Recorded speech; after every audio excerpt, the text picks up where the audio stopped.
Welcome back to this channel. This is Trendy Storm and you are watching first part of what if Naruto was trained by Fem-Kyuubi and make her fall in love with him. If you enjoy this video, please like, share and subscribe to this channel. Now wasting no more time, let's start the story. You fail. The verdict repeated repeatedly. Once more, I failed, Naruto thought sourly. I never succeed no matter how hard I train. Naruto, the boy, went into his alleged house. It wasn't much, and he wasn't really at fault. He had made an effort to maintain his apartment, but villagers would constantly break in and ruin it. He gave up as a result. He gave up his ability to purchase clothing, food, tools, and other necessities. Although Naruto didn't think of himself as a genius, it was obvious that he could only afford expensive, subpar products. People were obviously trying to harm him. A kunai in Naruto's heart silenced his words. I won't give up, I'll die, demon. The killer growled. Why am I hated? The boy asked. Why'd I experience these things? Darkness cut through his questions. Naruto awoke in a pitch black sewer. What is this place? He asked himself. The boy walked toward what he heard in front of him. He came to a halt in front of a set of enormous bars bearing the seal kanji. Naruto gazed up at the opening of two enormous red orbs of fire. He thought, those are eyes, they're so large. A huge fox head descended in his direction. It said, greetings, Kit, with an unexpectedly feminine tone. Naruto chewed his bottom lip in bewilderment and said, hi. What is this place? This is going to take some time, Kit. Since you managed to come here, I think I should explain everything. Okay. First, I am the Kyuubi no Kitsune. What? He exclaimed, startled. She growled, shut up and listen, Kit, causing Naruto to swallow in terror.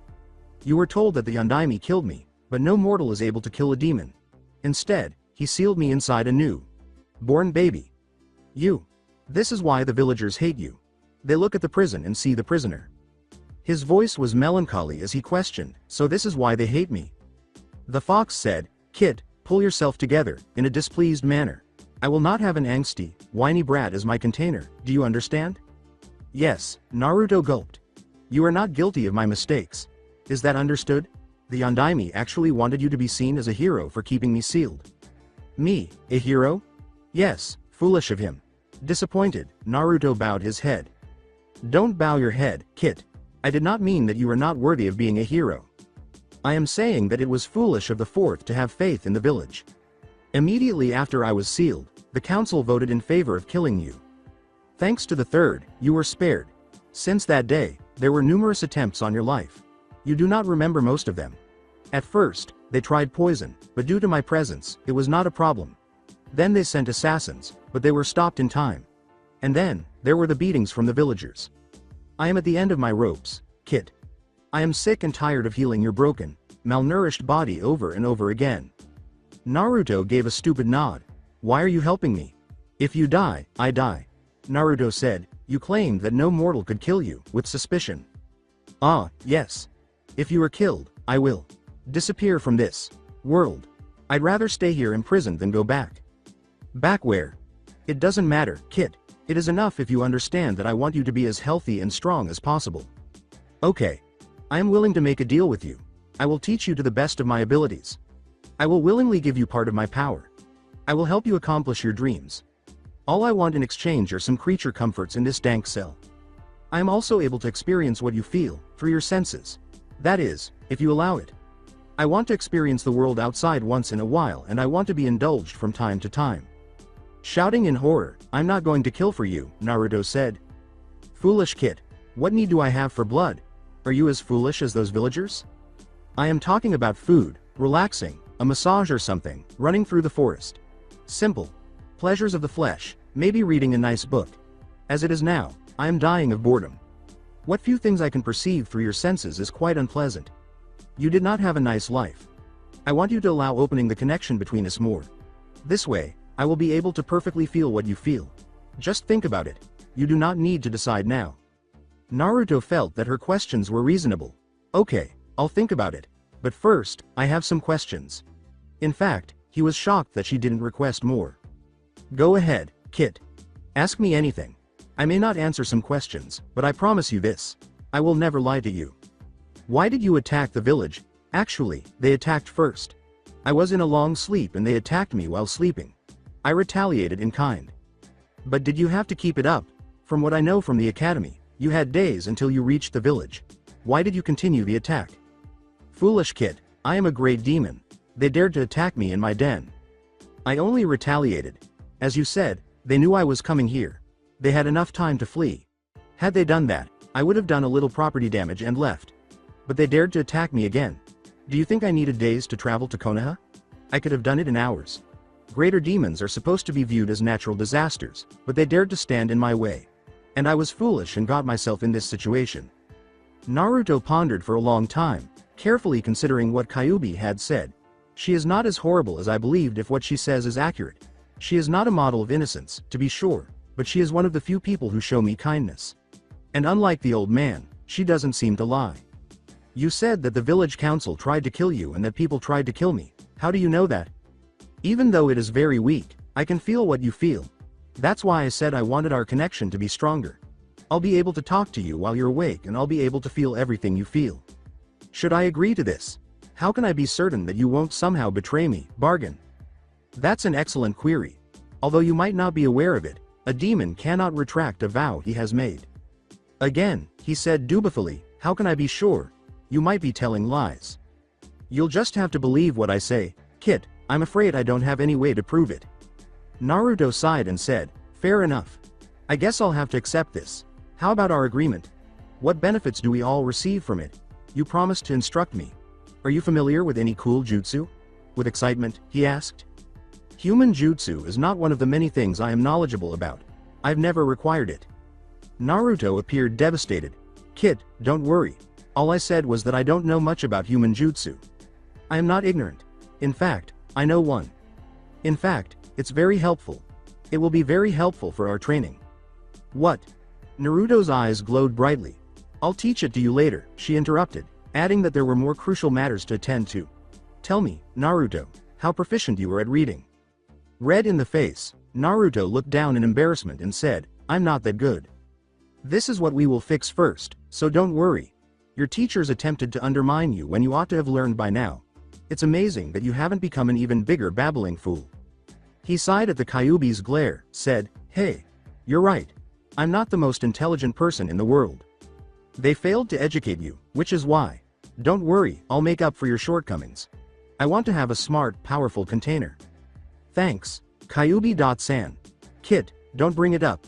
Despite my lack of experience with human jutsu, I have a solid understanding of the theory.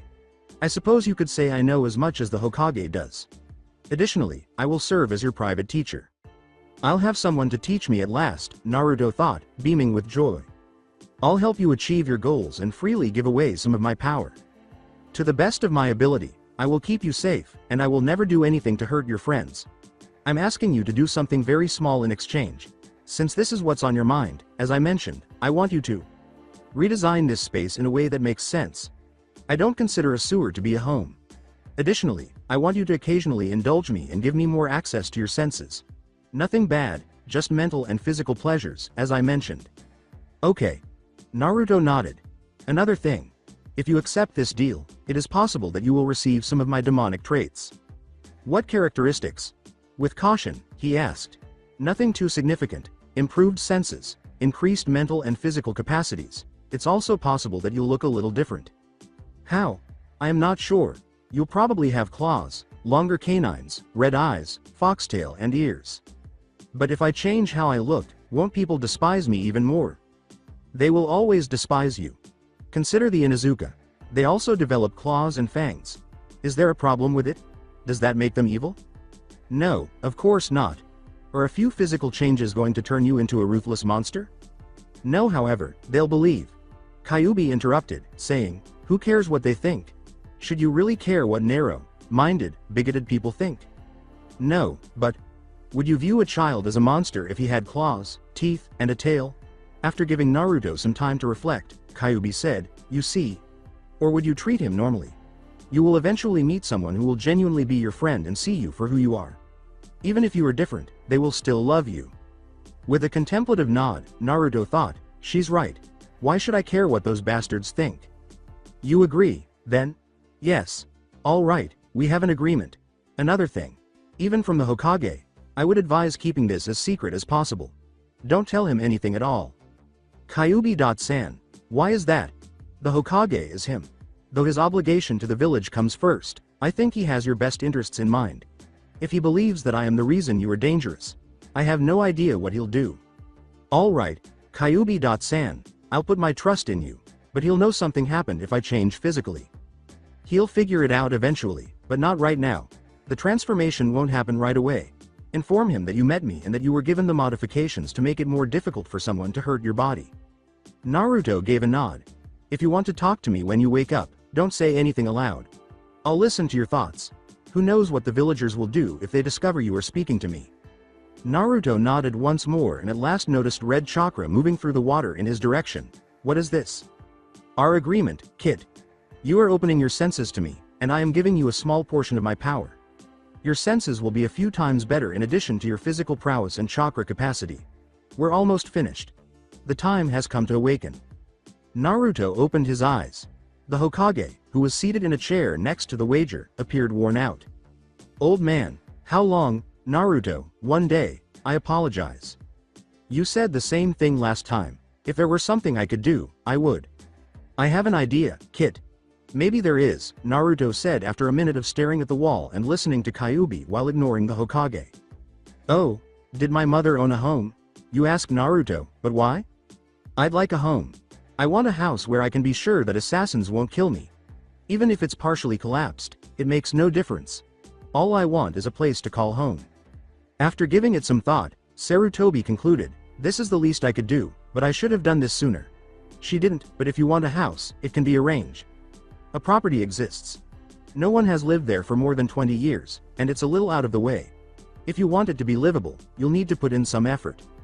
Thanks, old man. Is there anything else? No, excellent, Naruto. Hold on a minute, in 15 minutes I'll return.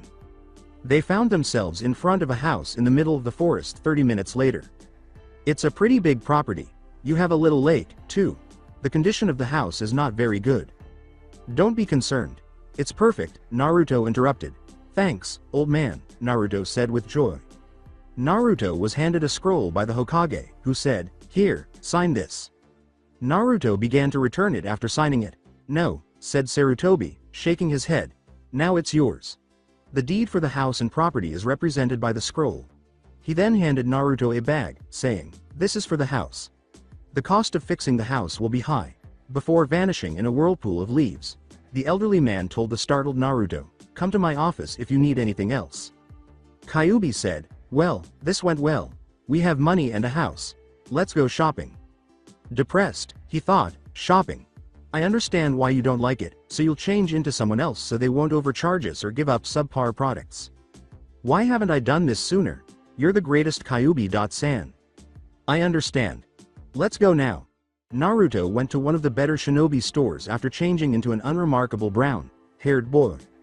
Hello, may I be of assistance to you? The proprietor of the store inquired. Naruto said, I want some clothes and equipment. He's so polite, he said as he entered the store. The last time I came here, he threw me out. While allowing Kyuubi to inspect the clothing, Naruto strolled around the shop. The black Anbu uniform was ultimately chosen by Kyuubi, who said, this is the best kit. It's comfortable, gives good protection, and would look good on you. Naruto took 3 more spares, nodded, and changed into one of the uniforms. We'll need a mask, Kyuubi said. Naruto's gaze was focused on a black mask in the mask sections. Unlike most Anbu masks that featured an animal, this one showed a blank human face without a frown or a smile. This one, kit. Since there was no clasp or other means of holding the mask in place, Naruto was unable to keep it on his face. Kyuubi said, channel some chakra into it. When Naruto opened his eyes, he grinned and said, wow, I can see through it as if it is transparent. Suddenly, the mask remained in place, as if it were glued to his face. Of course, kit. No one would wear Anbu masks if they didn't impair vision. They are transparent, so they don't obstruct vision. They make you anonymous and provide a little protection. Naruto took some kunai and shuriken, paid, and then returned to his new home. If I had been in my true form, I would have paid half as much. Yes, kit. You have consistently purchased inferior products at high prices. This is going to stop. I won't allow them to exploit us once more. I'm grateful, Kyuubi-chan. You're welcome, kit, she said softly in reply. Kyuubi. Chan, this is going to be a nightmare, Naruto said as he inspected his home while wearing his black uniform. The house's repairs will take weeks. No, it won't. Now is the time for me to show you the method I mentioned. Really? What is it? Exclaimed Naruto. Shadow clone method. Shadow clone? Naruto said with a disappointed tone. I'm not that good at clones. Of course you aren't. You have too much chakra and too little control. The reason you can't do a normal clone is because it requires so little chakra, so it's impossible with your weak control. However, you can do the shadow clone technique, which requires a lot of chakra, so you should be able to do it. Unlike the regular clone, a shadow clone can fight and think for itself. It's not just an illusion, it creates real clones. The power and chakra are equally distributed among the clones, but they will dissipate at one hit. After an hour, Naruto was able to create a shadow clone with Kyuubi's help. Good job, Kit. Now instruct your clone to survey our surroundings and then, after 5 minutes, dispel it. Done, Naruto declared. Well, what? He inquired. What did your clone learn, and what is odd about this technique? He looked around. And how are you aware of that? I recall. Remember what? Kyuubi asked. I was here, and I remember what it did, but how do I know that? Very good, Kit.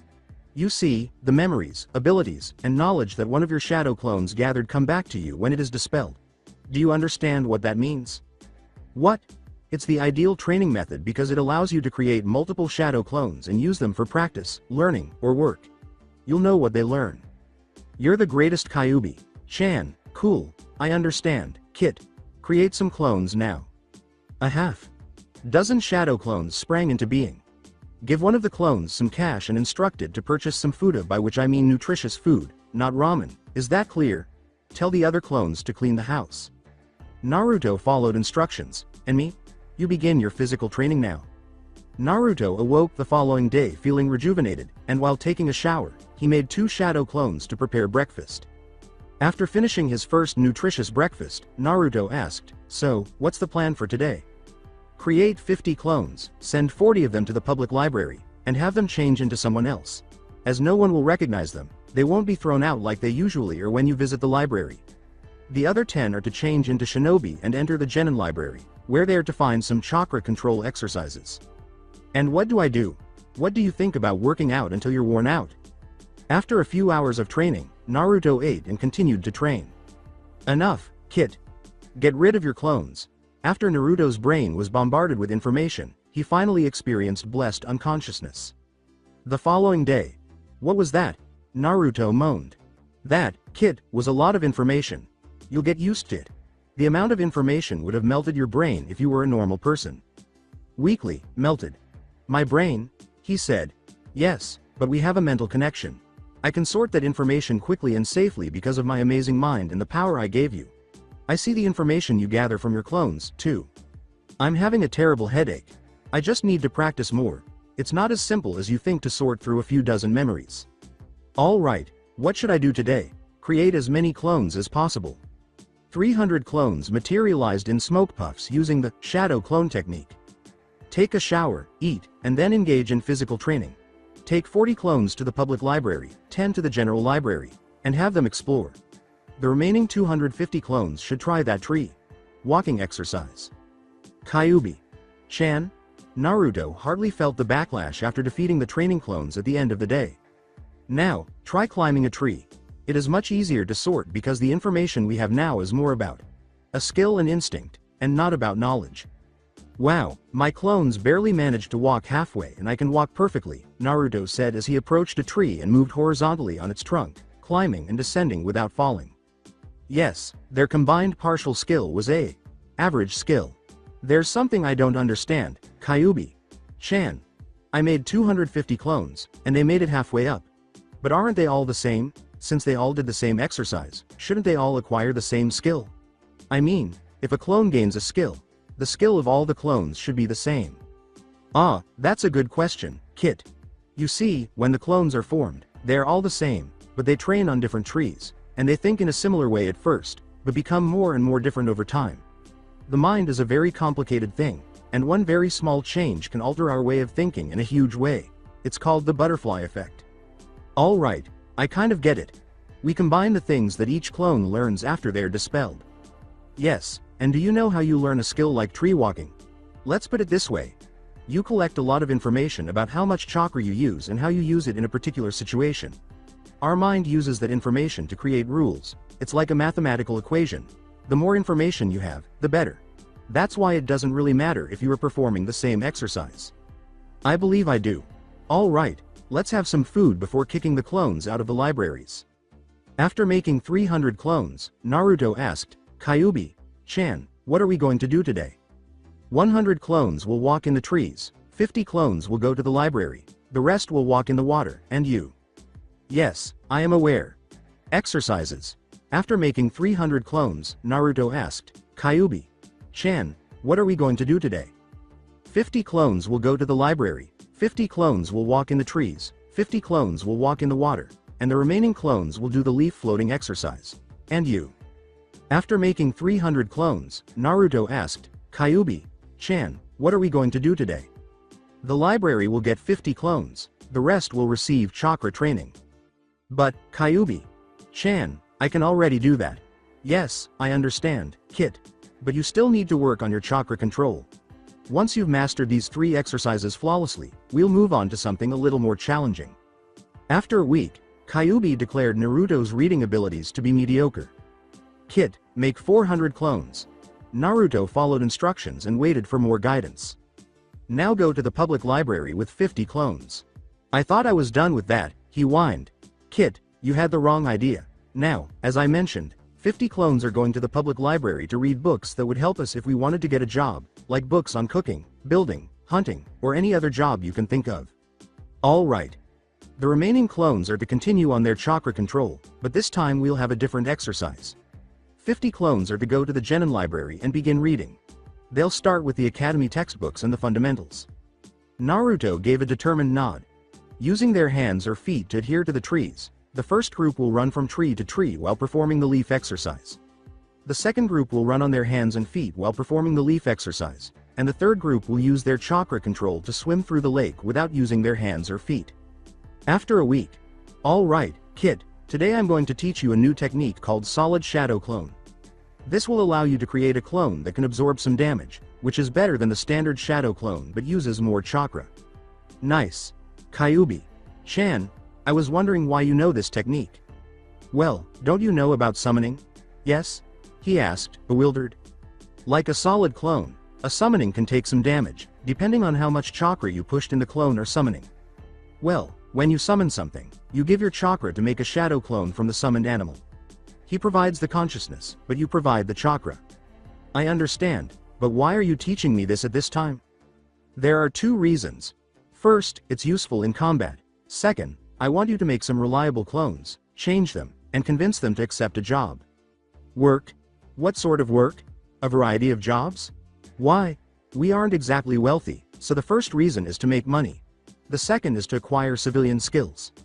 The third is to gather information. They'll learn things that may be common knowledge but we don't know, or secrets that only a select few people know. Kyuubi determined it was time for Naruto to begin working a week after he had learned the solid clone technique. Kyuubi waited for the smoke to clear before saying, create 1000 shadow clones. Alright, 300 will now perform chakra exercises. We'll include something more challenging. Make them exert all of their physical energy for it. What are you referring to, Kyuubi-chan? For instance, use your fingertips or even just one finger to walk in the water rather than your feet and hands. Try applying the same method to other body parts as well, such as floating on your knees or back. The same is true for the tree walking exercise. Adhere to the tree with other body parts. Naruto gave a determined nod. 200 clones will then begin training to throw shuriken and kunai. Perform that while running and walking, as well as while standing still. You cannot afford to take careful aim when you are engaged in combat. You have to be prepared to toss them while in motion. We will practice against each other using clones once you have mastered this ability. I get it. 100 clones will then be sent to the libraries. Read anything that catches your attention. I want you to focus especially on anything pertaining to medical scrolls and human anatomy. Alright, what about the others? They're to practice shadow clone, normal clone, transformation, and replacement techniques. But I know them already. I understand, Kit. However, I want you to fully master them. I want you to be able to perform them without wasting any chakra, without using seals, without puffing smoke, and without making noise. Tell me now what benefits you will receive from this. Naruto pondered for a while. When I fully understand a technique, I can perform it more quickly, with greater power, and with less chakra usage. I will be able to use more tactics in combat as a result. My infiltration missions will be aided by my mastery of the transformation technique. Gaining proficiency in replacement technique would be very beneficial in combat. I'll be able to get away if I'm in danger or if I can't use seals with my hands. Gaining proficiency in cloning techniques will enable me to create more clones and, in the absence of smoke puffs, surprise my adversaries. Excellent, Kit.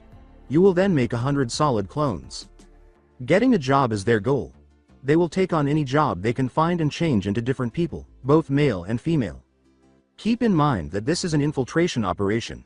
That implies that you won't disclose who you really are. You're going to build a character and explore it. This implies that you refrain from expressing your thoughts. You will develop the ability to remain silent.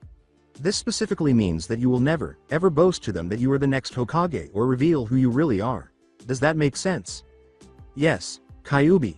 Chan. Naruto sent his 1,000 clones to practice the following day. Kyuubi said, "Let's see what we have with our jobs. 3 of my clones were employed as hunters. 3 more of my family members are employed as herb gatherers for medicinal purposes. On a farm, 5 people are working. On a construction site, 10 people are employed. 4 of them are janitors. At the onsen, 1 works. 9 of them are actually apprentices, 6 are working in stores, 9 are doing odd jobs, and 3 are waitresses. That adds up to 50. 3 jobs. I have to admit, Kit, I'm impressed. It wasn't that difficult, actually. If you are willing to work long hours for less money and are not despised, it is easy to get a job." One of Naruto's female characters, Naruko, was employed by the onsen. Her boss decided to teach her the art of massage after learning that she was quite knowledgeable about medicine, at least in theory. Naruko accepted with pleasure. She mentally noted that the next day the library clones should look for books on the topic. She struck gold when they discovered a number of books and scrolls, some of which were excellent. In order to practice, Naruto made a few hundred clones at home, divided them in half, and had them practice on one another. It goes without saying that in a matter of days, Naruko amassed several years of experience. Naruko became one of the best masseurs in a matter of days thanks to her boss's advice, the growing theoretical knowledge from the clones who visited the library, or the geeks, as Kyuubi called them, and other factors. Hinata was Naruko's next client when she entered her private room. "Oh, hi Hinata. Chan." Naruko's first client was Hinata. She was also among the few kids at the academy who had shown Naruto kindness. Despite her shyness, she was a sweet and kind girl. She was liked by Naruto. The fact that Hinata was even more bashful around Naruto than other people was the only thing that bothered Naruto and Naruko. Oddly, the girl acted the same way around Naruko the masseuse as she did around Naruto. Her words, "Hi. Na. Naruko. K. Chan," were halting. Naruko questioned whether Hinata could overcome her insecurity, shyness, and stammering. Naruko promised herself that she would assist Hinata in some way. Naruto and Hinata would be assigned to the same class at the beginning of each new academy year. Maybe Naruto could help the girl and become her friend. "How was your training?" Fine. Following the initial massage, Hinata would visit the onsen daily to receive a massage from Naruko. Naruko said, "Come, Hinata. Chan. Hop on the table," with a kind smile. "Yes." Hinata blushed intensely, nodded, and undressed. Naruko couldn't resist examining the girl.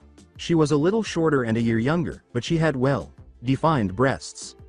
Naruko focused on maintaining her professionalism. Even if the geeks read those books about the talk and the human reproductive system, it wasn't difficult. After working with nude girls for a few days, she learned how to avoid blushing or giving away her identity.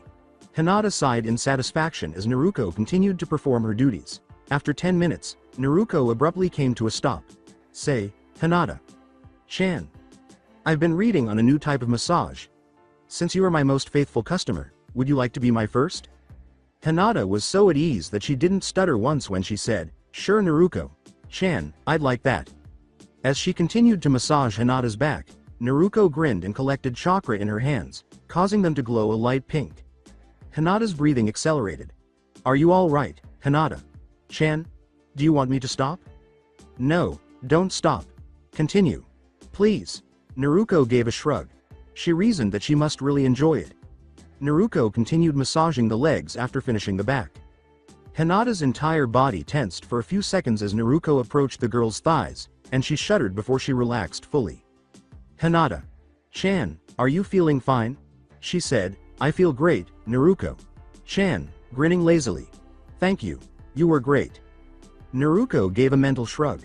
This new method appears to have worked. Hinata appeared quite at ease. Kyuubi.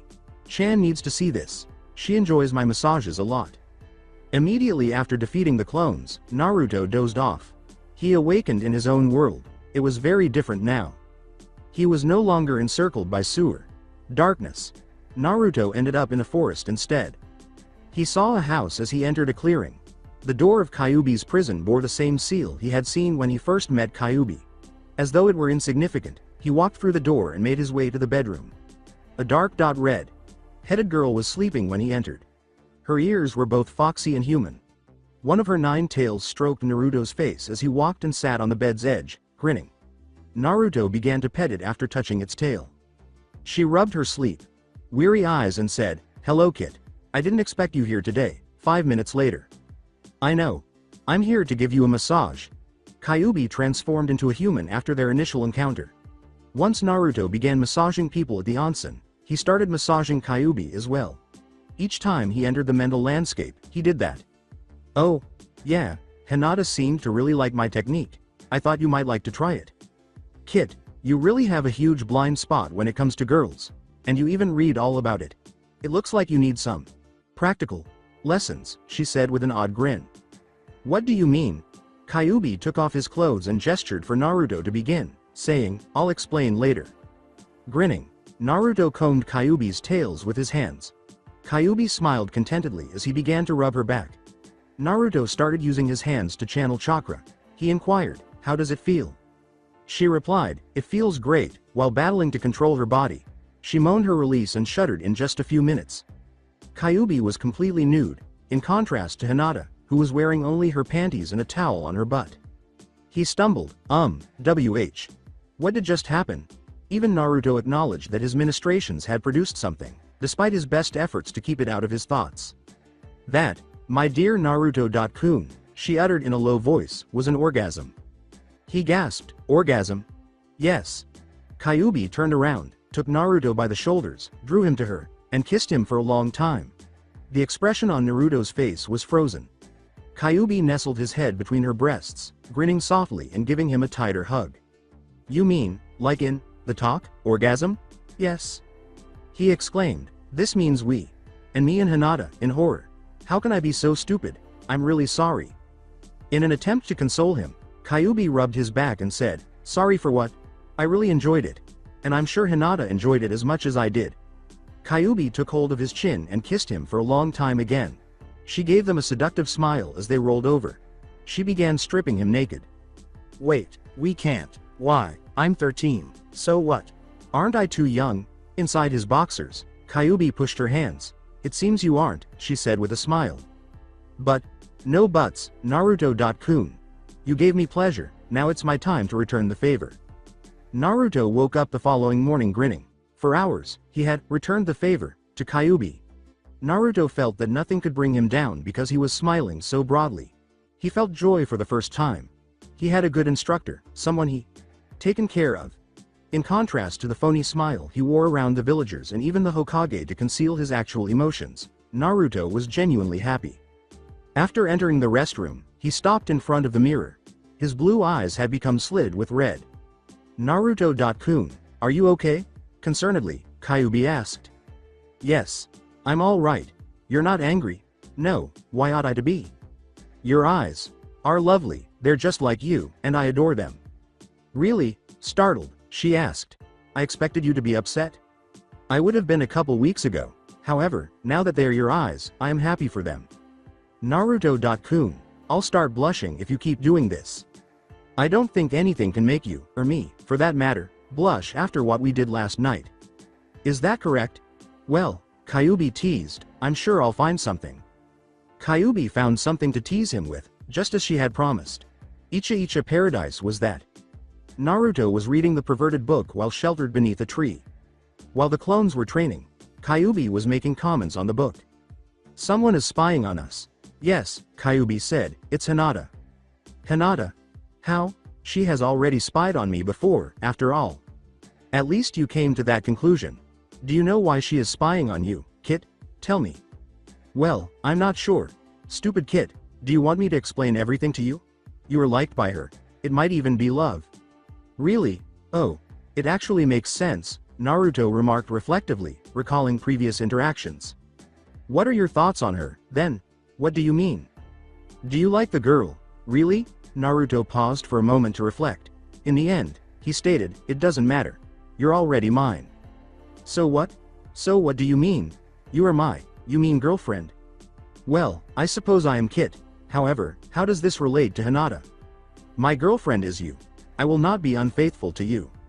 Foolish Kit, she said with a laugh. I am not a human being. My morals are not human. I have no problem taking other friends. You are my container, after all.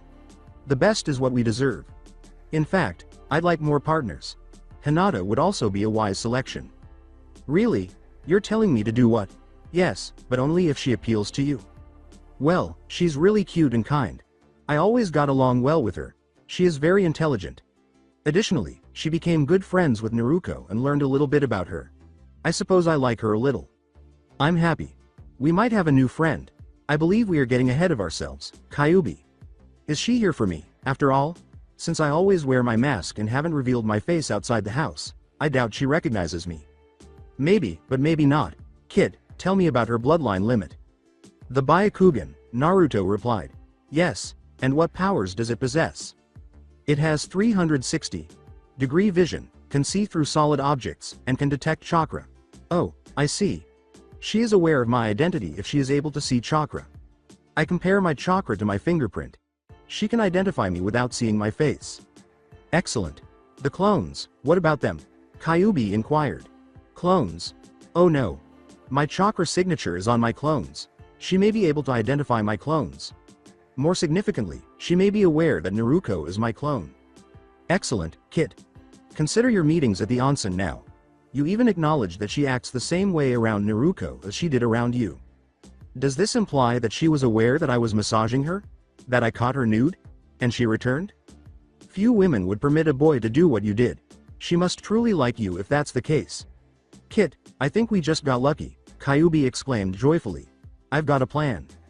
Kyuubi finished a few minutes later. Naruto stood up and placed the book on the floor. Come out, Hinata. I know you're here. Hinata emerged from a tree. Nah. Naruto.kun, so you know. Hinata gave a nod. I suppose you know about my clones? One more nod. And about Naruto. After a moment of hesitation, Hinata nodded once more. Stuttering, I knew she was Y.U, she said. She had Y. Your chakra. Hinata's eyes widened as Naruto removed his mask, revealing red slits. Hinata retreated a step and then stole. Whispering to herself, Naruto.kun is not the Kyuubi, she said. Hinata's words would have gone unheard by the average person. But thanks to Kyuubi, Naruto's senses were enhanced. You know about the Kyuubi? Hinata's entire body went cold. Why? Yes. How? The Kyuubi was not killed, but sealed inside you. There is a law given by the Hokage. It is forbidden to talk about the truth with anyone that doesn't know. This is why none of our current generation knows the truth. But the villagers talk with each other, in private. I got curious. I wanted to know why they were so mean to you. I activated my Byakugan and saw them talking. I read their lips. Surprisingly, Hinata didn't street. So you're okay with it? Yes, Naruto.kun. I don't mind. Not even if I talk to her. Her? Yes. The last time someone tried to kill me, she saved me, healed me. Kill you? Yeah. The villagers have been trying to kill me since. Always, thanks to her, I managed to stay alive. She healed me when I was injured. She actually isn't that bad. The Kyuubi is a she. Yes, and she's kind of my girlfriend. Oh. Hinata's expression darkened with dismay. She said, I'm happy for you, and turned around. She doesn't mind sharing. What? Naruto approached Hinata and gave her a back hug. She doesn't mind sharing. In Naruto's arms, Hinata spun around and gazed intently into his crimson eyes. Naruto gave her a kiss. As Naruto rubbed Hinata's back with a small amount of chakra, she melted in his arms. Hinata buried her head in his chest after they kissed. With one hand running through her hair and the other rubbing circles on her back, he questioned, "So, does this mean you'll be my girlfriend?" "Yes, Naruto-kun," she smiled in response. That's how they remained for a while. "It's getting late," Hinata remarked with dismay. "I have to go home. Can I come back tomorrow?" "Of course, Hinata-chan. You are always welcomed here." The following morning, Hinata returned. Naruto was still reading beneath a tree. "Good morning, Naruto-kun." Naruto removed his disguise. "Morning, Hinata-chan." "What are you reading?" Naruto placed his book down on the floor. Hinata took a step forward, saying, "Oh, this? Come closer. Closer." Another step. Naruto abruptly grabbed Hinata's arm and pulled her down into his lap as soon as she was within arm's reach. The words, "Naruto-kun," she squeaked. Naruto handed her the book and embraced her tightly, saying, "This is something to help you with your stutter. You'll read from this book until you stop stuttering." His right hand was making circles on Hinata's stomach while his left was just beneath her right breast. Hinata began reading out loud. After a few minutes, she stopped when she got to the juicy part. "Stuttering, T. This is porn," she said. He kissed her shoulder and whispered, "Yes, and if you manage to read one page without stuttering, I'll give you a present." After nodding, Hinata began to breathe heavily, but she was able to stop the stutter after a few pages. The corner of her mouth was kissed by Naruto. Hinata groaned as Naruto gave her a full lip kiss and said, "You improved." He kneaded a breast with his left hand, which slipped beneath her shirt. "Naruto-kun. It's okay, it's time for your reward." "Reward?" "Yes. Remember that special massage I gave you? It's that kind of reward? Is that fine with you?" "Yes, Naruto-kun." Hinata groaned with delight. "I'll do anything for Naruto-kun. I love you, Naruto-kun." Naruto reached into her underwear. "Good," Naruto said, giving her another kiss. Naruto paused his physical training to observe some of his clones evading kunai attacks from one another. It had been over a week since they started doing it. Naruto gained knowledge of single and multiple attack dodge and parry techniques. "Hinata-chan should arrive shortly. Yes, Kit. I wish you were able to meet her face.to. Face. Can the seal be broken, Kyuubi-chan?" "No, Kit. Both of us perish if it is broken. That's terrible. If you were heard by the villagers." "Indeed, Kyuubi-chan. Can't we create a shadow clone or summon you in some way if you are unable to break the seal?" Kyuubi became quiet. "Kyuubi-chan? You're brilliant, Naruto-kun. Let me consider this for a moment." "Naruto-kun, I think I got it. Please make a solid clone," Kyuubi said after going silent for an hour. Naruto followed instructions, but Kyuubi appeared in front of him rather than a clone of himself. "Did it work?" he asked Kyuubi. "Yes," the clone said. "How did you figure out what I asked in my head? The opinions of the original are unknown to my clones. And I spoke with the seal's original you." "Yes, but that's because I'm not a human and you are. We refer to it as multitasking. I can directly control multiple clones because my mind is so strong. For this reason, you are simultaneously speaking to me, in the seal and the clone me. We are one thing. I can make my clones think as a single entity with me, unlike your clones who think as separate entities." "Oh, that's really cool, Kyuubi-chan. I'm glad you can have your own body." Kyuubi grinned, gave Naruto a kiss, and gave him a tight hug. Naruto was about to object to the compliment when he said, "I couldn't have done it without you. It's true. You gave me the idea and you allowed me to get out." "Allowed you?" "Yes, Naruto-kun. I can only do this because you allowed me to get out. Had you fought against me having the clone, I couldn't have done it." The waitress Naruko gave Anko a smile. With 50 spies in the village, it was very easy to hear rumors and gossip. Naruto learned that Anko had once been Orochimaru's apprentice, a traitor. It seems that she and Naruto were in a similar predicament. The majority of the village detested and hated her because of something that was beyond her control. The distinction was that Anko could defend herself. Many mutterings took place behind her back, but only when she wasn't there. After all, there were rumors that Anko was unstable, and it appears that Anko supports these rumors. Anko was addicted to dango and irregular. Anko caused discomfort for her co-workers. Naruko was essentially assigned to be Anko's personal waitress after they found that she had no trouble serving her. They quickly grew close and became friends. Anko was determined to be the ideal choice for a sensei by Naruto and Kyuubi. Naruto needed a teacher badly. Although Kyuubi was capable of many things, finding new talent and delegating were two of her best skills. The woman was particularly liked by Kyuubi, who believed Anko would be an excellent teacher. Naruto would have to do some preparatory work before Naruto would approach her. Naruto jumped into Anko's lap, placed the dango sticks in front of her, and gave her a hug. "You seem upset, Anko. Chan, hard day?" While rubbing the woman's back, Naruto said, "Yeah, bloody civilians." Moaning, "This feels great," she said. A few minutes later, Naruto asked, "Feel better?" "Yeah, thanks. This is nothing. You should go see my sister. Just tell her I sent you. For my special friends, she gives a discount and a special service," replied Naruto. "I think I'll go. Thanks." Hinata went over to Naruto's house. Her training was no longer of interest to her family. As a result, she was largely free to train herself and travel whenever she pleased, provided that she got home on schedule. As they practiced, she observed the hundreds of clones. They were all rushing around hurling shurikens and kunai at each other. While some were running on the ground, others were running on the water, and still others were jumping around in the trees. As they hurled weapons at each other, Hinata watched in amazement. The majority of the weapons were sidestepped. A few were evaded. Additionally, some were escaping by employing the substitution technique. Hinata was impressed because even the most basic ninjutsu techniques took years of practice to master without seals. It's true that one of the simplest ninjutsu techniques was substitution. Hinata was unaware of anyone who could accomplish it, though. For an academy student, it was pretty impressive. It was nearly as spectacular as training hundreds of clones. The real Naruto was in the clearing when Hinata walked in. He was only training his body, not his clones. She grinned broadly. But her smile was short-lived. A girl was watching Naruto beneath a tree.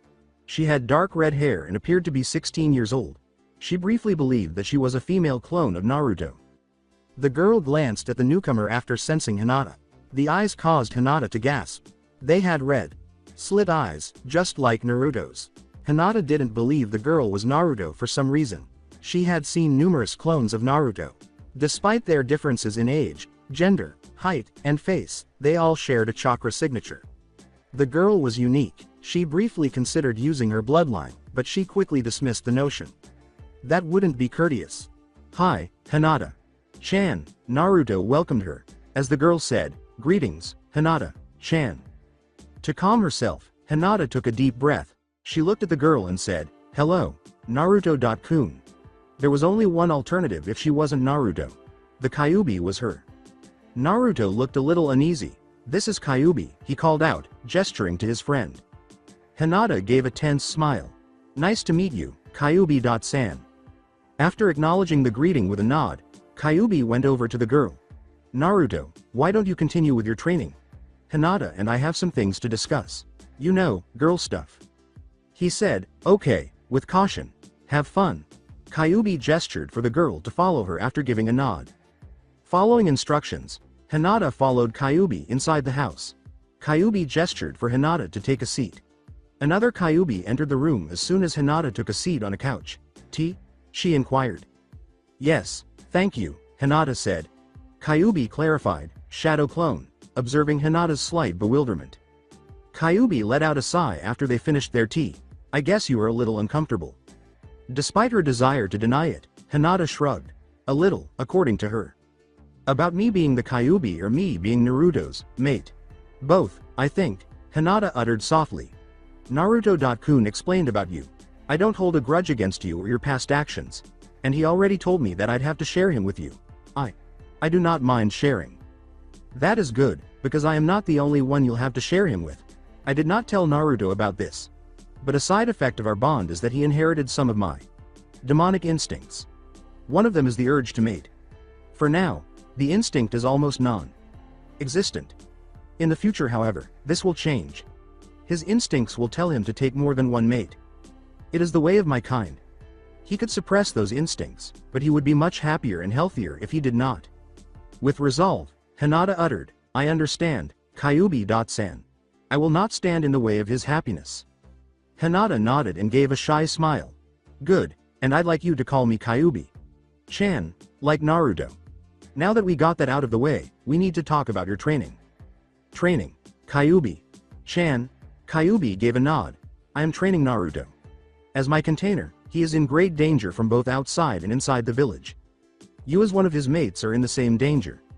You must be able to protect yourself. Hinata cast a shamed glance down. I am weak, Yes, you are. But you are still in the academy and we will change that in no time. In any case, you are not as unskilled as you think. After all, you can't expect anything else. Your clan barely trains you. Instead of teaching you, they destroy your self-esteem and insult you. How? How did you know? What Naruto knows, I know. You told Naruto that your clan doesn't like you that much. But, I didn't tell him anything else. Kyuubi stood up, walked over to Hinata, sat down, and held her in her lap. Yes, but we have a lot of clones in the village. We got curious about you and we did our research. We found out some things about your clan and you in particular. It is hard to get strong when you have no reason and motivation. But that's fine. You got me and Naruto now. We'll help you. We'll help each other. Hinata felt better. Even though one of them was a demon and the other was the demon's container, she had someone who looked out for her for the first time since her mother passed away. We are trying to get a sensei. Until that happens, you and Naruto will spar together. His taijutsu skills are abysmal, but his stamina and recovery rate is excellent. With me? Yes, since Naruto is very good at creating clones, he will need to learn a style that concentrates less on strength and more on speed and accuracy. As such, I insist on your help. Some of your family style moves are much better suited than what he learned from the academy. Of course, it is not the best choice as he lacks your bloodline limit, but it will help considerably. Naruto will learn a better style and you'll get some practice. Is that fine with you? Of course, I'll do anything to help Naruto-kun. 30 minutes later, Hinata and Naruto were getting ready to battle. Go ahead, guys. Let's see what you got. The match was interrupted by Kyuubi 5 minutes later. Stop. Naruto, this isn't a brawl. Use more of your speed. Try to dodge. To which Naruto replied, I don't want to hurt her. She'll heal. Better a little bruise now than dead later. In any case, you're too slow to hurt her, Kyuubi replied. Hinata. Make use of the gentle fist and your Byakugan. You're both holding back. You are aware that there is no gain without pain. But if I do, I'll seal his Tenketsu points, Hinata replied. I don't want to hurt Naruto-kun. Let's try a little experiment, Kyuubi said, scowling at the response. Seal one of Naruto's Tenketsu, Hinata. When Naruto noticed that Hinata appeared unsure, he gave her a kind smile and said, Don't worry, Hinata. Chan. I recover rather quickly. I'll be alright. Do not be concerned. Have faith in me. Naruto's left hand went limp as Hinata nodded and followed instructions, activating her bloodline and flashing her hand forward. Kyuubi remarked, That's intriguing, let's see. Naruto raised his arm as though nothing unusual was happening, and Hinata gasped as the sealed Tenketsu point briefly glowed red. How? After a light fistfight, recovery takes hours. If Naruto were an ordinary person, that would be the case. However, he isn't. He heals much more quickly because I am sealed inside his body. But that's not the reason he bounced back so quickly. I inserted some of my own chakra into his sealed Tenketsu because I have the ability to affect his body. This implies that you can practice on Naruto without fear of causing him harm. He is the ideal dummy for your practice. Though he remained silent, Naruto didn't seem to like being referred to as a practice dummy. Alright, you two. Don't hold back and start practicing. As I mentioned, Hinata, you cannot hurt Naruto. You are also too slow for Hinata, Naruto. This implies that neither of you has to worry about losing. You make the ideal sparring partners right now. Naruto and Hinata gave each other a serious nod before launching themselves at one another. That's enough for today, Kyuubi said, cutting short Hinata and Naruto's final sparring a few hours later. You'll both advance quickly if we keep going this way. Breathing heavily, Hinata fell to the ground, unable to keep up with Naruto's stamina despite their frequent breaks, and their chakra capacity was much smaller, as it took a lot of chakra to use the Byakugan and the gentle fist for extended periods of time. Your chakra is almost depleted, Hinata. You did a great job, Kyuubi said encouragingly, and if you keep sparring like this every day, your reserves will grow much more quickly than they usually do. Your body is no exception. Hinata nodded joyfully at the support. After a spar, she felt good about herself for the first time. At first, she felt the same way she did when she was training in front of her father's disapproving eyes, who was always disappointed in her. However, Naruto and Kyuubi were different. She started to feel happy and free under their eyes. They cared. If she made a mistake, Kyuubi would correct her with a smile. They believed in her, they were patient, and they did not mock her flaws. "Morning, Kyuubi. Chan," said Naruto on their mental link as he woke up a few days later, holding Kyuubi tight. "Good morning, Naruto-kun," Kyuubi said, kissing Naruto affectionately. "Don't you think we should speak with Anko now?" "Yes," she sighed. With a frown, Naruto questioned, "Why the hesitation? You said she is the best choice for a sensei." "Some of the Junin say that the Hokage has a crystal ball. With it, he can see almost anything in the village. I have felt something watching us from time to time. I think it's the Hokage. He has watched our training. It is quite possible that he found out about me. I am concerned," Kyuubi said, going suddenly silent. "What are you worried about? He is the Hokage, and he could order our execution if he determines that we pose a threat to the village." "The elderly man? He refused. You are still young and foolish. He may care about you, but his duty is to the village.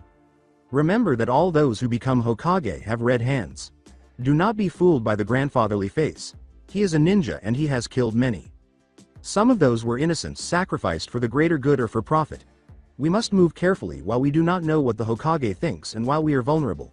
If we did not need the village's resources to get stronger and you were inclined to flee, I would have tried to persuade you to flee, but that is not the case. I had assumed he would have made a move, that he would have questioned us. Since that is not the case, he is still watching us. So, what are our plans? I hoped that the third would have reacted in some way. He must know that something happened with you. He must suspect that we made some sort of contact. I wanted to wait on Anko until we spoke to him. Since he didn't, I conclude that he is not too concerned. Anko is a Junin, so if we approach her, she will most likely inform the Hokage. If she thinks we are a risk, she will inform the Hokage. It is very important for you to make a good impression on her. She is not liked by the villagers and most of the ninja, but the third seems to trust her. Her opinion will carry a lot, and if he doesn't speak to us first, she will be the best source of information for the Hokage." It was a special day, so the real Naruto changed into Naruto and went to her regular job at the onsen. "Kyuubi, are you sure about this?" asked Naruto. "Yes, I am absolutely certain. However, you mentioned that we should approach her with caution. This isn't careful, and she will hurt me. This isn't a good plan." "Don't worry, Naruto-chan. I have everything planned out," Kyuubi said, rolling her eyes metaphorically. Naruto's next customer arrived later that day. "It's nice to see you, Anko-chan. You visit every day these days. You must be under a lot of stress." Anko smiled sensuously and said, "I just love your touch," before moving closer to Naruto and discarding her bathrobe 2 paces away. "Like what you see?" Her voice was breathy as she asked. "Naturally, Anko-chan. You're really gorgeous," Naruto said, admiring the nude scene. "Naruto-chan, you're so annoying. You couldn't look at me without blushing at first, and now. Oh no, I had the most fun teasing you. Is my touch fading, though, because you don't even blink anymore?" She pouted. "Naturally, not Anko-chan. I simply grew accustomed to you. Do not be concerned. Sit down now." Anko moaned as Naruto continued her work after she nodded and lay down on the table. "You know, this is great," Anko said. "The next best thing to Dango is you. You're saying that food is superior to me? Anko-chan, I'm disappointed. I'll show you something. I'll demonstrate my superiority." Naruto began to gently massage Anko's back as her hands started to glow pink. "Oh gods," Anko groaned. Anko was a puddle of trembling flesh a few minutes later. Naruto questioned, "So, am I better than Dango?" "Yes, you are. That was incredible. I know. My girlfriend has the same opinion." "Your girlfriend? Won't she be upset about this?" "No, she's okay with sharing." "Huh. So, who is she? Do I know the lucky girl?" "I doubt it. She's an academy student. I don't think you ever met her." "Your girlfriend is in the academy? Aren't you a little old for that?" "Not at all. I'm just a year older than her. I'll be in the same class with her this year." Anko scowled suspiciously as she turned to face Naruto. "You can't be that young. You are at least 16. "Ah well," Naruto smiled nervously. "I'm, kind of, disguised." Anko sat up and looked at Naruto intently. "You aren't under a transformation technique." "Not exactly," Naruto said. Ninjutsu was never Naruto's strong suit. He was never able to perform a typical clone before he met Kyuubi. This was due to the fact that it needed too much control and too little chakra. The transformation technique could have been characterized in the same way. It wasn't so much a ninjutsu as it was a genjutsu. but Naruto didn't know the difference. He believed that he could physically change into a different object or being. Naruto was able to accomplish things that would be impossible for a typical human because of Kyuubi's unique abilities. He had the ability to physically change into a different person or object. Since the replacement did not require exact chakra control, it was the only technique he could perform. Naturally, everything changed when he met Kyuubi. She helped Naruto read and comprehend the theory underlying the techniques. In order to execute the transformation and clone techniques as taught in the academy, he was also able to master chakra control. Anko looked at Naruto more closely. She touched Naruto's breasts abruptly. They are real. This isn't an illusion. You can't be a young academy girl. Naruto grinned to himself. I'm not. You just said you were, Anko said, squinting. I am an academy student. The gods. Naruto thought, I hope she won't kill me. That's what I said. No you didn't, Naruto said uneasily. Anko squinted as she considered for a long moment. I said girl. You said student. Are you saying you aren't a girl? Yes? Anko opened Naruto's shirt, removed the bra, and gazed at the breasts, saying, that can't be. Those are real, she said. She said perilously, Naruto, are you making fun of me? No Anko. Chan. This is my female form. Female form. Does this mean you have a male form? Yes. She commanded, I don't believe that. Show me. Naruto gave a nod. Anko was suddenly confronted by a boy rather than a girl. Hi, I'm Uzumaki Naruto. Anko's eyes widened. She began to caress him. Anko clasped her hands together and said, this can't be. You are a boy. Kai. Huh, nothing happened. It isn't a genjutsu. You really are a boy. Yeah, said the boy with the blue eyes and blonde hair. Naruto had developed a lot in the weeks after his encounter with Kyuubi. He had changed from being a little runt. Naruto reached a height typical for his age group because he ate a healthy diet and avoided starvation, as well as because of his newfound friendship with Kyuubi. Wait a minute. If you are a boy, you've seen me naked. Shit, Naruto thought. Now she is going to kill me. Slow down, Naruto. I said I had this planned. Believe me, Kyuubi said. Yeah. Sorry about that. Anko remained silent for a long time before flashing a cunning smile. Well, so young and such a pervert. Did you enjoy staring at naked girls? Did you enjoy rubbing your hands on their hot, naked, beautiful, hot, naked bodies? Unconsciously, Naruto's gaze strayed to Anko's ample breasts and said, that's not why I did this. Anko took Naruto in her arms and buried his head between her breasts, saying, that doesn't mean you didn't enjoy it, does it? Sorry. You're so cute when you're embarrassed. A startled Naruto questioned, you're not mad?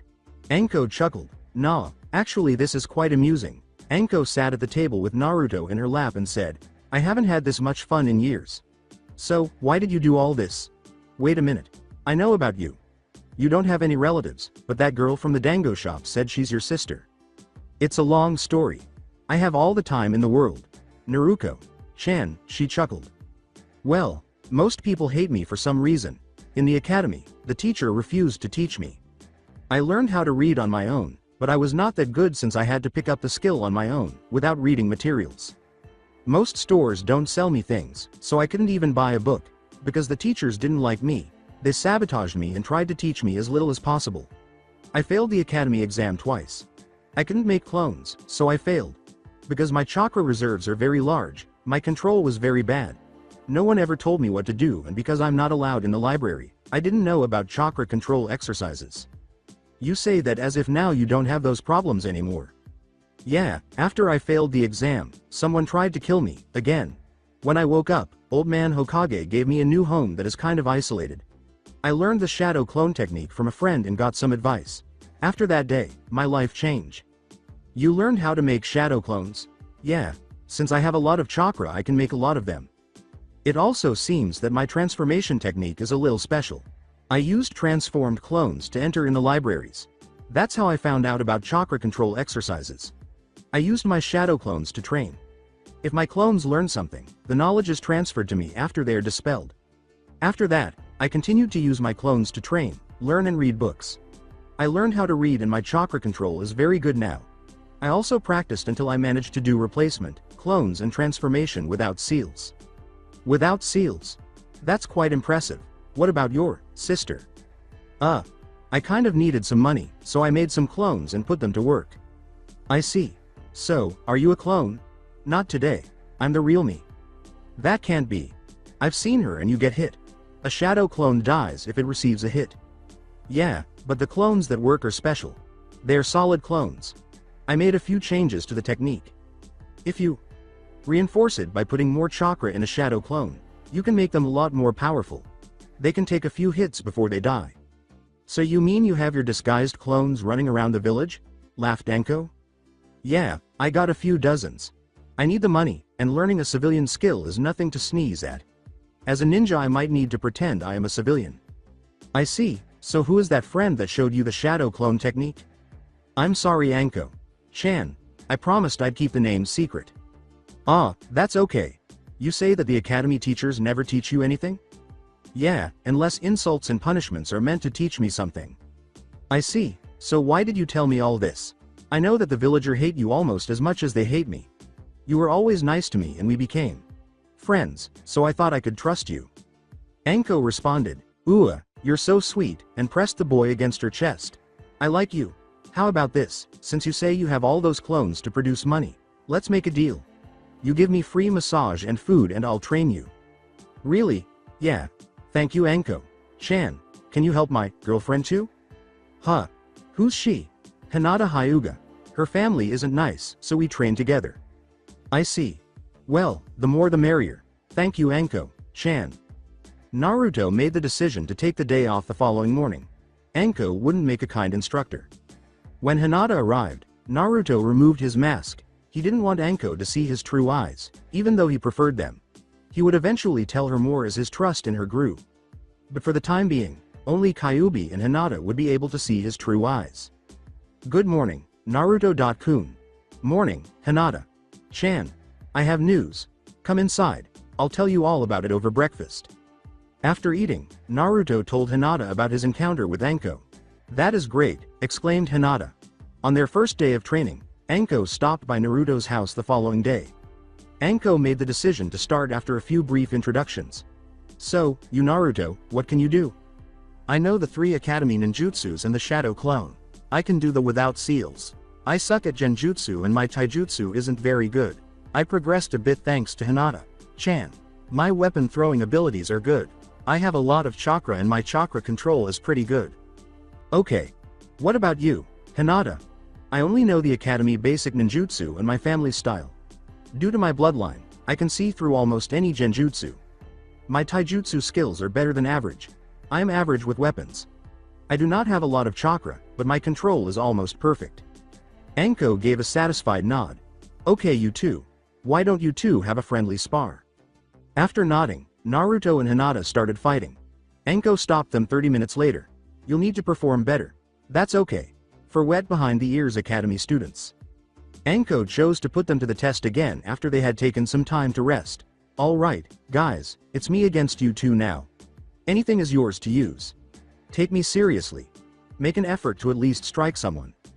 After nodding, Naruto and Hinata hurried into the forest, where Naruto created 30 clones and sent them at Anko to test her. They used taijutsu, and Anko killed them all while hardly moving.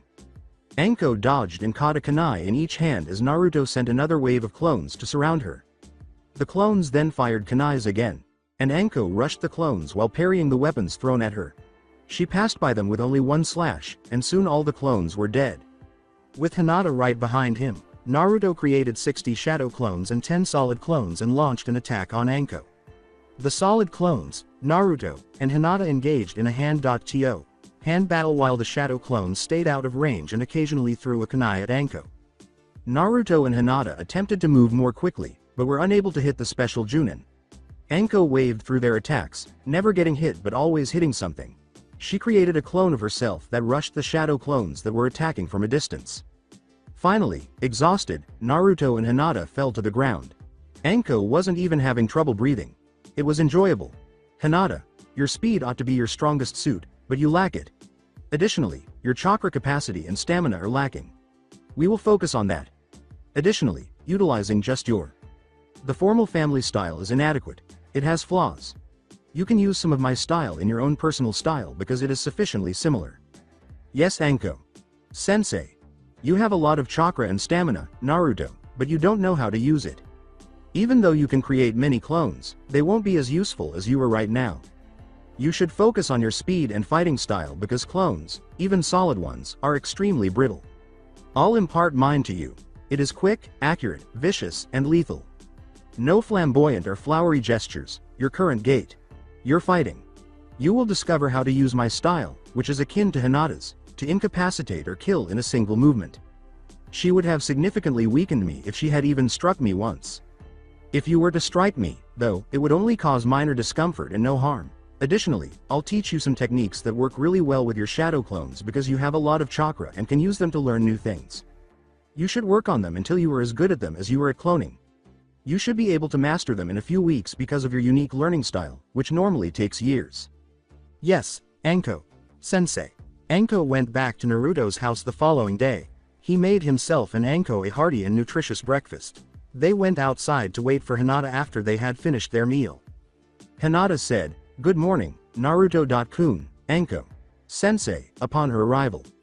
When Naruto said, "Good morning, Hinata-chan," he smiled. Anko gave the greeting a nod. "Morning, Hinata. Now that we are all here, it's time for training. Today, you will continue sparring." Anko turned to Naruto. Anko drew a kunai and threw it at a tree before making a few hand signals. "Since you can make so many clones, your clones can learn 2 new techniques while you and Hinata train. The first is Shuriken Shadow Technique," she exclaimed. Shurikens appeared in their dozens. While some of them struck the tree, others flew by and struck other trees. Naruto remarked, "Wow, that was impressive, you haven't seen anything," Anko said with a smile and a finger gesture. Shadow Clone Technique. Another Anko appeared. She moved toward the lake and paused in the middle of it. She exploded a few seconds later. Inspired by the explosion, Naruto remarked, "I'm going to learn that." "Yes. How many shadow clones can you make for training?" "I can make 1,000. "Impressive. You will make 500 shadow clones to practice the Shuriken Shadow Technique and 500 that will practice the Exploding Clone Technique." "Yes, Anko." "Sensei. The Exploding Clone Technique is a suicide-type technique that allows you to use the chakra from your clone to form a powerful explosion." Naruto made his clones and sent them for training after Anko showed him how to use the 2 new techniques. He then spent the remainder of the day sparring with Hinata. Anko occasionally halted them and adjusted their maneuvers. Both of the techniques Anko demonstrated to Naruto were eventually learned by his clones. Anko said, "Let's stop for today," to her 2 new pupils. Naruto and Hinata both said, "Yes, Anko, Sensei," simultaneously. "Naruto, dispel your clones and show me what you learned." Naruto ordered his clones to dispel the statement, "Yes, Anko, Sensei." He grinned and said, "I think I got it." At the sight of the 500 clones that poured their memories into Naruto, he hardly felt lightheaded. Kyuubi had learned to process the information from his clone training quite well. An exploding exam had already been used to train the 500 clones that were to learn the exploding clone technique. Anko remarked, "Really? Let's see it." 10 clones were made by Naruto. They surrounded a tree trunk after jumping into a few trees. At the same time, they all hurled shurikens at it. The clones all yelled, "Shuriken Shadow Technique," simultaneously. Dozens of shadow shuriken appeared for every real one. There were hundreds of shurikens that struck the trunk tree. The 10 clones raced in the direction of their target as soon as the shurikens struck. When they arrived, they detonated precisely at the same time. Anko remarked, "That's pretty good, Brad. With the techniques you now know, you should be able to defeat any number of genins and almost any single chunin." The compliment made Naruto smile. Anko said sharply, "But don't let that get to your head. A quick chunin would be able to defeat you with ease." According to Naruto, "Yes, Anko. Sensei." Anko returned the following day for breakfast. "Naruto, your greatest weakness is your taijutsu," Anko said. "After observing how quickly you picked up the 2 techniques I demonstrated to you yesterday, I came to the conclusion that you could pick things up more quickly. Your clones will pick up a few katas and moves every day, and if they practice them consistently enough, they will eventually become second nature to you." Naruto was able to occasionally block some of Hinata's blows the following day. Anko would teach him new katas and moves every day, and she set up slow motion mock fights between pairs of clones, each utilizing a single move and its counter move. Naruto was able to learn the fundamentals of Anko's style in just over a week. His left hand flashed forward, just enough to deflect Hinata's left hand strike from his heart to his shoulder as Naruto slid under one of Hinata's right hand blows. Hinata's two hands were out of reach to prevent Naruto's devastating blow to Hinata's torso, a particularly vulnerable area. With a gasp for air, Hinata fell to her knees. Anko's style was very vicious. A good hit could cripple or even kill his opponent. Since this was only training, Naruto did not use his full power in the strike, which could have seriously injured her. Now that Naruto is no longer a punching bag for you, Hinata, Anko grinned. You both can truly begin to learn. Both pupils nodded and moaned. You both need to be as fast as you possibly can. Naruto for your clones and Hinata because speed is the centerpiece of your style. Isn't there a more effective way to improve our agility and speed? Hinata inquired. Naruto exclaimed, yeah, like training weights, with excitement. It's true that using weights to train would make you much faster, Anko said, nodding. But this approach has a serious flaw. Weakness? Naruto inquired. Yes, Naruto. Using training weights will make your bodies stronger and more agile when you remove them. But what happens if you have training weights on you and you have to engage in combat? Naruto and Hinata both gave bewildered shrugs. You remove them? Naruto took a risk. Yes, Anko said with a nod, you remove them. But while you attack, won't the enemy attack? There is a more serious issue even if you are able to release them right away. What's the issue? Your mind will become confused if you remove them. You would feel as though your body were different. It will take some time for your mind to adjust to the new weight. Because your mind is used to having a heavier body, you will never get optimal performance from it, even if you have the time. Although you will gain strength and speed, you will lose something nearly as significant as your agility. You will become less accurate. Both Hinata and Naruto gave a nod of comprehension. Almost as much as they require speed, my style and the gentle fist both require accuracy and total control over the body. In addition, you guys already put in a lot of training. Your young bodies cannot handle the weight of your body. Training with weights is therefore not an option. You get it? According to Hinata and Naruto, yes Anko, sensei. Aside from that, training weights would do little for you, Kyuubi said, cutting through Naruto's disappointment. Kyuubi-chan, why is that? Inquired Naruto. I've been fixing your body and getting it in top shape since we first spoke. You don't need to lift weights when I'm shaping your body into the ideal shape for your age. Thank you, Kyuubi-chan. Naruto grinned in his head's eyes. Anko gave them instructions and occasionally corrected the two young students as they continued their sparring. The Hokage visited the location where Naruto and Hinata rehearsed under Anko 1 week prior to the academy's start. Naruto and Hinata came to a halt and faced the elderly man. Naruto, Hinata, Anko-san, good morning. The three bowed slightly to the elderly man, and Sarutobi arched an eyebrow at Naruto's courteous demeanor. Hokage-sama. Sarutobi said, I apologize for disturbing your students, Anko, but I have to speak with Naruto. Anko gestured for Naruto to accompany the elderly man, saying, of course, Hokage-sama. The Hokage was watching Naruto's shadow clones as they made their way to the house, noting that they were initially moving slowly but then increasingly more quickly.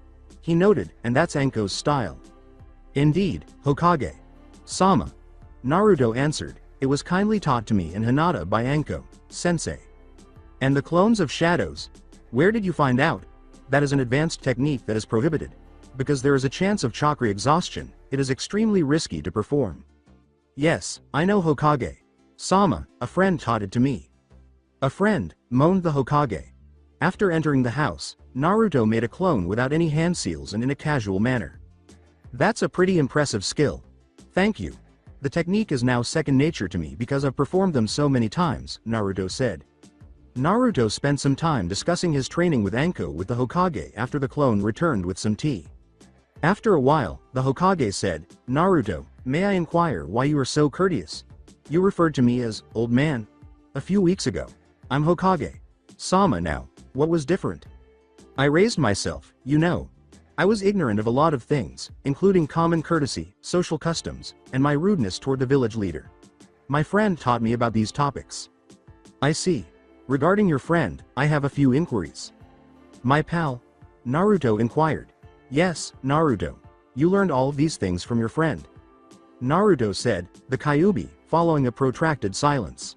The casual fact caused Sarutobi's eyes to widen. So you know, he sighed. She filled me in on everything that happened the night that man attempted to kill me. We came up with a agreement. The Hokage said cautiously, a pact, but what kind of pact? I let her have some creature comforts, and she assists me in any way she can. I believe you ought to speak with her directly, Naruto said with a bright smile. An additional clone appeared behind Naruto's chair, and for a brief moment, the elderly man assumed it was one of Naruto's clones. Kyuubi. Yes, Hokage. The girl with the red, slit eyes answered, my name is Kyuubi. The elderly man stiffened in preparation for a battle. Do not worry, human. I am not here to fight. The only thing I care for now is Naruto's happiness and safety. I have no desire to take revenge on you or your village.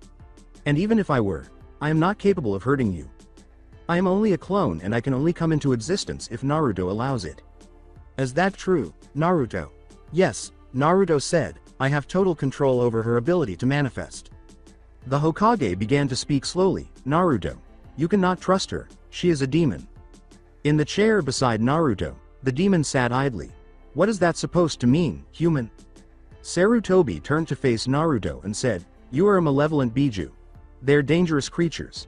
She is responsible for the disaster that befell your. My what? In silence, Naruto pondered.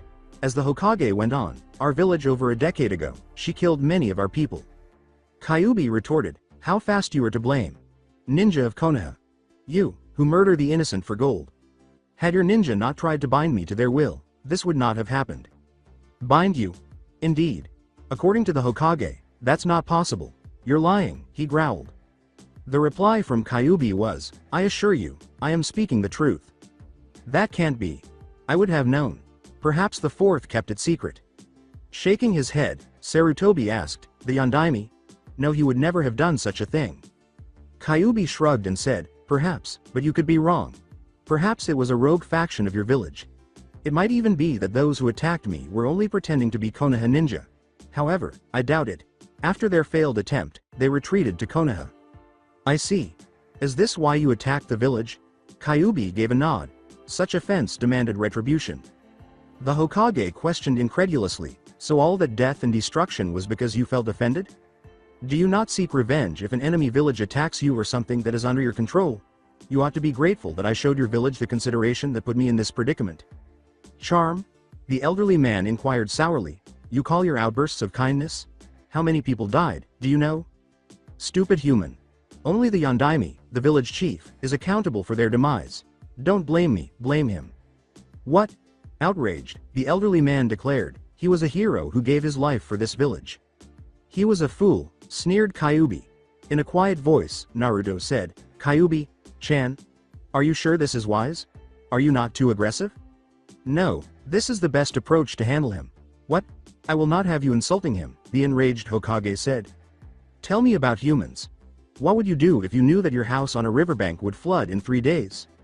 The strange question caught the Hokage off guard, so he calmed down and thought about it before responding. I take my possessions and family and climb to a high location. And what would you do if you knew that a huge demon would be entering your village in 3 days? Tell me, why did you fight, human? You had plenty of time to get away, but you ignored my warning. The village was still occupied by your stupid villagers. The walls were being guarded by your ninja. What did they have to defend? The property or the people? They were protecting our home. Rebuilding a home is possible. What were your thoughts? That you would never regain your land and I would build my nest in the middle of the village? Like the river receding after a flood.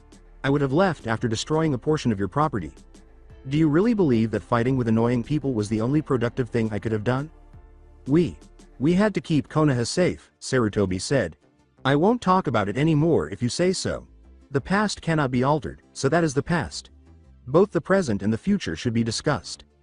Yes, the Hokage said with a contemplative nod. Kyuubi squinted and said, I want to talk about Naruto. Kun's mistreatment. He was mistreated by your entire village. That is untrue.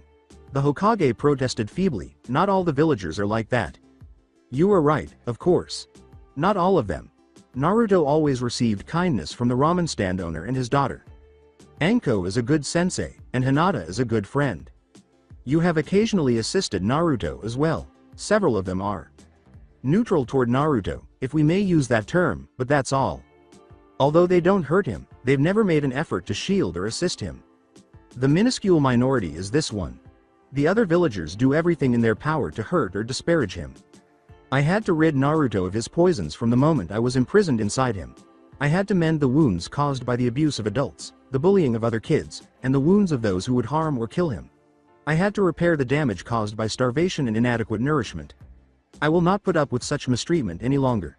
Do I express myself clearly? She growled at the elderly man who was silent. I always tried to protect Naruto, stated Sarutobi. You failed. I understand. I apologize, Naruto. Naruto smiled and said, I know you always tried to protect me. It's okay, old man. Thank you, Naruto. That is very important to me. I'm not a big concern for you anymore. In order to keep myself safe and avoid being overcharged, I always go into the village disguised. Naruto's words caused the Hokage to wince. In order to defend myself, I'm also learning a lot from Anko Sensei. Additionally, Kyuubi Chan forces me to eat healthily every day. Sarutobi grinned and said, I am happy about that. May I see your seal before I leave? You can find it on your abdomen.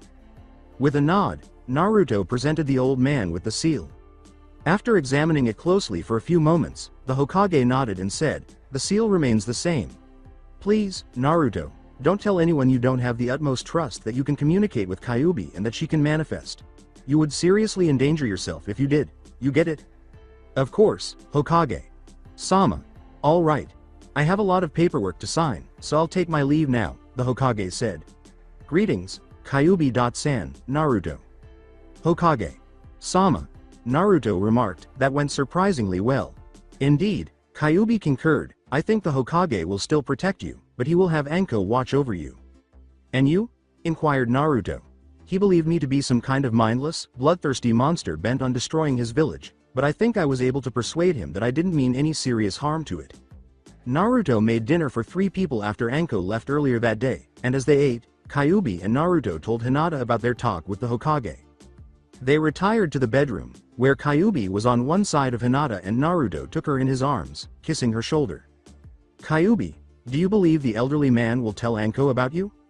Yes, but we will see tomorrow, Kyuubi said, and won't they attempt to hurt you? Hinata inquired. I do not think so, Kyuubi replied. The Hokage had previously viewed me as an irrational monster. He now believes that if I am not provoked, there is a good chance I do not intend to harm his village. He saw the seal, too. He doesn't think we're that dangerous. Hinata swore, I won't let them harm you, I know, my dear, Kyuubi said with a smile and a tender kiss. Kyuubi gave the girl another kiss and a firm embrace, saying, you belong to me and I belong to you. We protect each other. I'll always keep you safe. I love you, she whispered as she fell asleep. Hinata relaxed in the double embrace and fell asleep for a brief but blissful hour. She would have to leave her home and return to her clan's home when she woke up. How she wished she was free of that place. To fall asleep in their arms. To wake in their embrace. Every day. Forever. Anko attended breakfast the following day as usual, but this time she was silent and thoughtful. Anko. Sensei? Is there something wrong? Inquired Naruto. She said slowly, I had a fascinating conversation with the Hokage yesterday. I told him about it when I first began training you. I also informed him about the conduct of your academy's teachers. He claimed that although he was somewhat aware of it, there was little he could do about it. Anko paused for several long seconds before continuing. As I mentioned, we had another lengthy conversation yesterday. He seemed to be happy that I was going to train you. He described to me his talk with the Kyuubi. Could I see her? Of course, Anko. Sensei. Following Naruto, Kyuubi appeared. Greetings, Anko-san. Kyuubi, Anko said, nodding at the apparition, you told the Hokage that you want to protect Naruto and that you don't intend to exact revenge on the village. Indeed. Can you demonstrate that? Anko posed a challenge. I am unable to. But that is irrelevant. The seal is intact, and I don't see how it could be broken. I feel like I'm stuck inside Naruto forever. I don't see a way to get out of prison and be free. The Hokage stated that the seal is intact, Anko said, nodding. However, you can still influence him or temporarily take control of him. Affect him? Kyuubi asked. To what end? Why? Kyuubi caught Anko's attention. You believe that killing bothersome people is all I have to do? What would I have to gain? Kyuubi asked. Anko said, you are a demon, slowly, as though speaking to a young child. I don't dispute that my kind occasionally engages in wanton destruction or that we can be a little violent when enraged. But we don't have exclusive rights to that. The truth is that the majority of my species prefers to live alone, and we hardly ever visit areas inhabited by people. We can doze off for years or even centuries at a time. We fight with humans most of the time when we are provoked or when we are imprisoned to give them strength for their many conflicts. Fair enough. Anko nodded. At that moment, the door opened and Hinata entered, looking at Kyuubi curiously, as though to inquire what was happening. But Anko mistook the expression. Hello, Hinata. This is... Anko stumbled, unable to come up with a name or an explanation for the odd girl sitting in Naruto's kitchen with the red, slitted eyes. Kyuubi, said Hinata. You were aware? Startled by the admission, Anko gasped. I've known for quite a long time, and you're not. Are you afraid? Hinata inquired. Yes, of course not, Hinata remarked casually. Why should I? Well, she is a demon. Hinata narrowed her eyes ominously. She had at last found two people she loved and who reciprocated her feelings, so she asked herself, so what? The fact that they were a demon in her vessel didn't bother her. All that mattered was that they loved her. The new Hinata would not have been recognizable to the Hinata of a few weeks ago. Her frequent stuttering was gone. Although she was still bashful, she no longer shied away from her family. Because Naruto and Kyuubi were there for her, she stopped being bothered by their sneers, scoffs, and mockery. Even though Anko could easily kick both her and Naruto's butts, she would defend them. Hinata's posture gradually changed to one of aggression. When Anko noticed, he arched an eyebrow. Relax, Hinata. Both the Hokage and I do not think there is any immediate threat. So you have no problem with us, and me specifically? Replied Kyuubi. Anko paused and gazed off into the distance. No, based on what I heard from you, what the Hokage said when you spoke with him, and the way you helped Naruto, you're not that bad. She muttered to herself, I wish I had someone like you guys after Orochimaru, hoping that Kyuubi, Hinata, and Naruto were not listening. It would have been nice to have such friends. But thanks to their improved senses, Kyuubi and Naruto were able to hear her. When Anko said, move your butts, my precious students. Time for training, he smiled broadly. Kyuubi-san, would you mind coming? From what I understand, you are Naruto's mysterious friend that helped him so much. I think your input will be valuable. Of course Anko-san. After Anko left, Kyuubi made the decision to teach Naruto and Hinata a cool technique the day before their first day at the academy. Naruto questioned the girl with the red hair, so what are you going to teach us? Kyuubi opened a scroll that he had conjured into being. This is the fox summoning contract. You must sign it in your blood. Signing the scroll, Naruto and Hinata bit their thumbs. After Kyuubi retrieved the scroll, it disappeared. They started practicing after she demonstrated the summoning hand signals. After a while, Hinata and Naruto were both able to call forth two tiny baby foxes. They're so cute, exclaimed Hinata. Yes, Kyuubi said quickly, why don't you dispel them for the time being? Naruto told his summoner, you can go back, though. Hinata also turned down her call, albeit reluctantly. I want you to practice this technique, especially you Naruto. With your reserves, you can even summon the boss if you get some practice. Also, just like any other technique, the more experienced you are, the less chakra you expend. Kyuubi-chan, won't the fox summons get upset if I summon them too much? Of course not, Naruto-kun. The more powerful and older ones might get irritated if you do, but they're a special case. The younger ones will always welcome the chance to get summoned. With concern, Hinata questioned, but aren't they sometimes busy? If they were occupied with something else, would they truly not mind being called? They can do both at the same time, Kyuubi smiled, of course not. Well? Hinata appeared perplexed, but Naruto gave a nod. You actually create a kind of shadow clone when you summon. Naruto's solid clone is the closest thing to it. The summon supplies the summoner's consciousness, while the summoner supplies the chakra.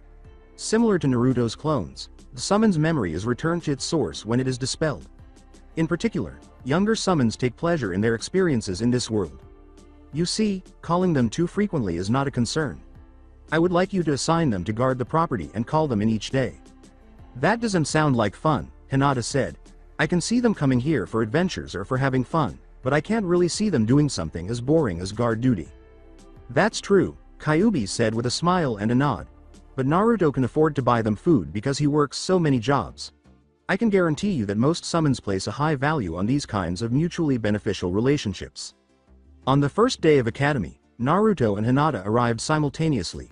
They went into their classroom, made their way to the back row, and sat down quietly. Since it would be too difficult and one of them might make a mistake, they had made the decision to not fully conceal their relationship. Rather, they would act like training partners and friends. We can work out a solution if Hinata's family forbids her from seeing me. However, there's no need to conceal too much if they don't. As more students arrived, they looked around the classroom and said hello to their friends. Curious about their new classmate, some gazed at Naruto for a short while wearing his dark mask and Anbu attire.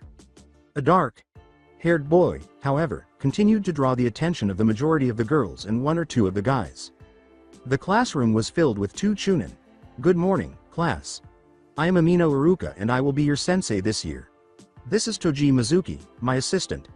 Now, let's take attendance. Iruka began to yell. Aburame Shino. It occurred to Naruto that he was a bug user. He is an heir to the clan. They're the quiet kind. Kyuubi answered, just like you learned to be. Naruto was always full of energy. To get attention, he would constantly pull practical jokes or do something loud and ridiculous. But everything changed after he met Kyuubi. He still had a lot of energy, but he spent it all training or hanging out with Kyuubi and Hinata. Nor did he require attention. He had two girls who loved him, after all. Naruto was content with the love of just two people, not the respect of the entire village that he had once hoped for. Naruto was no longer a child in his mind. He gained the experience of many years in a short period of time. He did not gain life experience from the training clones, but he did from the others. The clones he consistently sent to read were assisting him in developing book smarts. He learned a variety of things from books, including non-practical ones. Regarding life, his solid clones, the ones that worked, taught him even more. It was pleasant to be typical. To avoid being viewed with irritation, distaste, or animosity. They taught him that he was entitled to life and happiness. Additionally, Kyuubi and Hinata taught the real Naruto how to be joyful. Naruto's mental age was advanced through the use of the clones. Now he was happy enough not to be the center of attention. His solid clones initially behaved differently. They gained control and patience by immersing themselves in different personalities. Naturally, these also applied to the real Naruto. The exploding ball of energy that was Naruto had vanished. He was a young man who was comparatively cool and collected. Akamichi Choji, an additional heir to the clan, able to make his body larger. Haruno Sakura, a civilian, thought Naruto dismissively. She is a fangirl, based on what I recall. Naruto, are you not too cold? Kyuubi inquired. You had feelings for her a few months ago. I was a fool a few months ago, Naruto retorted, and I didn't really see her more than a couple of times. Hyuga Hinata. Our dear Hinata, able to see chakra with her eyes. Inazuka Kiba. The dog clan's heir. Improved senses, stronger and quicker. They form bonds with ninja canines. Nara Shikamaru. Heir to the clan of shadow users. Yamanaka Ino. Very lovely. He is the heir to the mentally skilled Yamanaka clan, capable of using ninja for interrogation or combat. Uchiha Sasuke. The final Uchiha. The Uchiha can replicate techniques with their Sharingan eyes. The teacher paused for a moment, staring at Naruto's motionless form. Uzumaki Naruto. Naruto held up his hand. Here, for a brief moment, Iruka's face tensed, but Mizuki gave Naruto a hateful scowl. And the Kyuubi's container. We ought to see Mizuki. That man poses a threat, Kyuubi warned. How about Iruka? I believe he can keep his professional judgment clear of his emotions. Naruto dozed off as Iruka started a dull lecture in favor of conversing with Kyuubi. He said in his mind, there are 7 clan heirs. Yes. It is a remarkable coincidence. And each of them possesses a unique talent or ancestry, Naruto sighed. I wish I also had one. Kyuubi laughed at the assertion. They do have an advantage over the majority of students, but you also have one. My presence has given you strength, speed, the ability to regenerate, improved senses, vast chakra reserves, improved mental capabilities, and, of course, me. It would be regarded as one of the more powerful bloodlines if all of these were related. I understand, Naruto sighed. However, it would be convenient if I could mimic methods with just a quick look. To learn a technique that Uchiha can pick up quickly, I must practice a lot. That's true, but you forget that the Sharingan can't copy every technique. And there is a big benefit to your method of learning. You become more proficient at a technique the more you use it. The Sharingan has the advantage when it comes to mastering the really potent techniques that demand enormous amounts of chakra. But we are far superior to the smaller. You can create shadow clones for training since weaker techniques use less chakra. You receive training equivalent to several years' worth of instruction in just 1 week. The benefit is that you can fully grasp the method. This eliminates the need for speed, chakra waste, and hand seals. It is impossible for the Sharingan to replicate these things. Therefore, even though the Sharingan permits them to replicate every technique, they still require instruction to fully grasp it. Yes, Kyuubi concurred.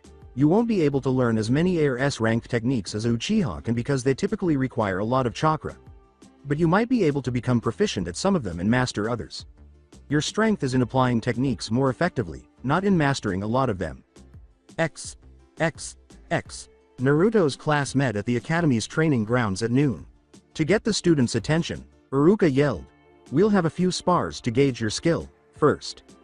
Sakura and Ino were summoned first, and Naruto watched as they began disparaging one another. Ino.pig. Forehead girl. The girls began slapping each other as they ran at each other. Sasuke is mine. No, he's mine, you don't deserve him. Naruto trembled at the ineptitude on display. She would rip their arms off and use them to slap the silliness out of them if Anko were in charge of their training. Kyuubi laughed, "You were equally incompetent before." "I understand," Naruto sighed.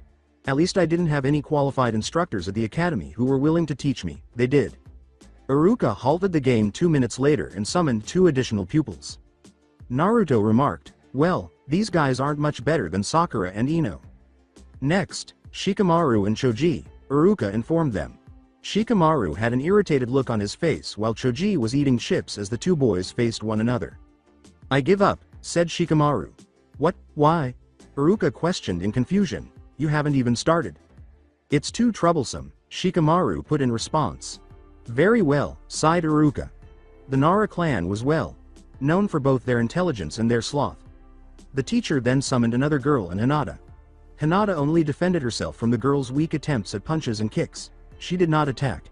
She was able to defend against such hits with ease after training with Naruto and Anko. Very good. Next, Shino and Sasuke. All of the girls, with the exception of Hinata, cheered as if they were cheerleaders when Sasuke assumed a fighting stance. In a hurry, Sasuke attacked Shino. Naruto told Kyuubi, "I don't see what's so special about him. Does my tiny Naruto-kun feel envious? I'm able to kick his ass. All those elegant maneuvers. They waste money, especially when it comes to Shino." Yes. Although taijutsu is not one of the Aburame clan's strong suits, it seems they have a defensive style. Sasuke was able to land a few blows, but they were only fleeting. It appeared to the audience that Sasuke was winning. Actually, Sasuke would be exhausted long before Shino if the fight went on. "That's enough," called Iruka. "You both performed well. There were just 2 pupils left. Naruto and Kiba, you're next." "So, you're new in our class," Kiba said, strutting confidently in front of Naruto. "I've heard you didn't pass the test. Hey, pitted against the class dobi. It's going to be simple." "I am going to enjoy this," Naruto said with a small smile beneath his mask. "So, why are you dressed and wearing that mask? I admit it makes you look cool, but wearing fancy clothes won't let you win in a fight against me," Kiba said. "Begin," yelled Iruka. Kiba ran over to Naruto and attempted to punch him with his right hand.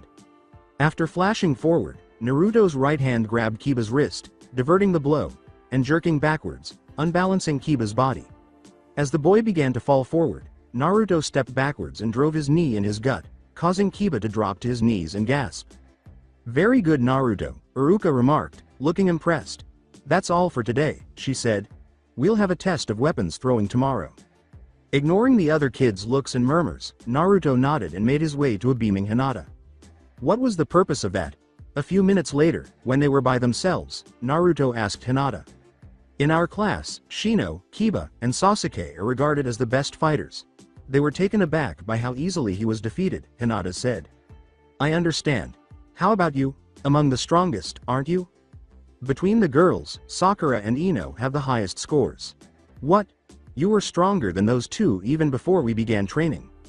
"I'm grateful, Naruto-kun. I'm not regarded as that strong because I disliked fighting." "Did you dislike fighting, or do you dislike fighting?" While Hinata initially detested their spars, she eventually grew accustomed to them and even started to enjoy them, even though she still detested hurting him, Naruto remarked with a smile. Hinata was beaming. If I can bring myself to harm you during our spars, I can certainly do the same to others. X. X. X. A clone had already made lunch when Naruto got home.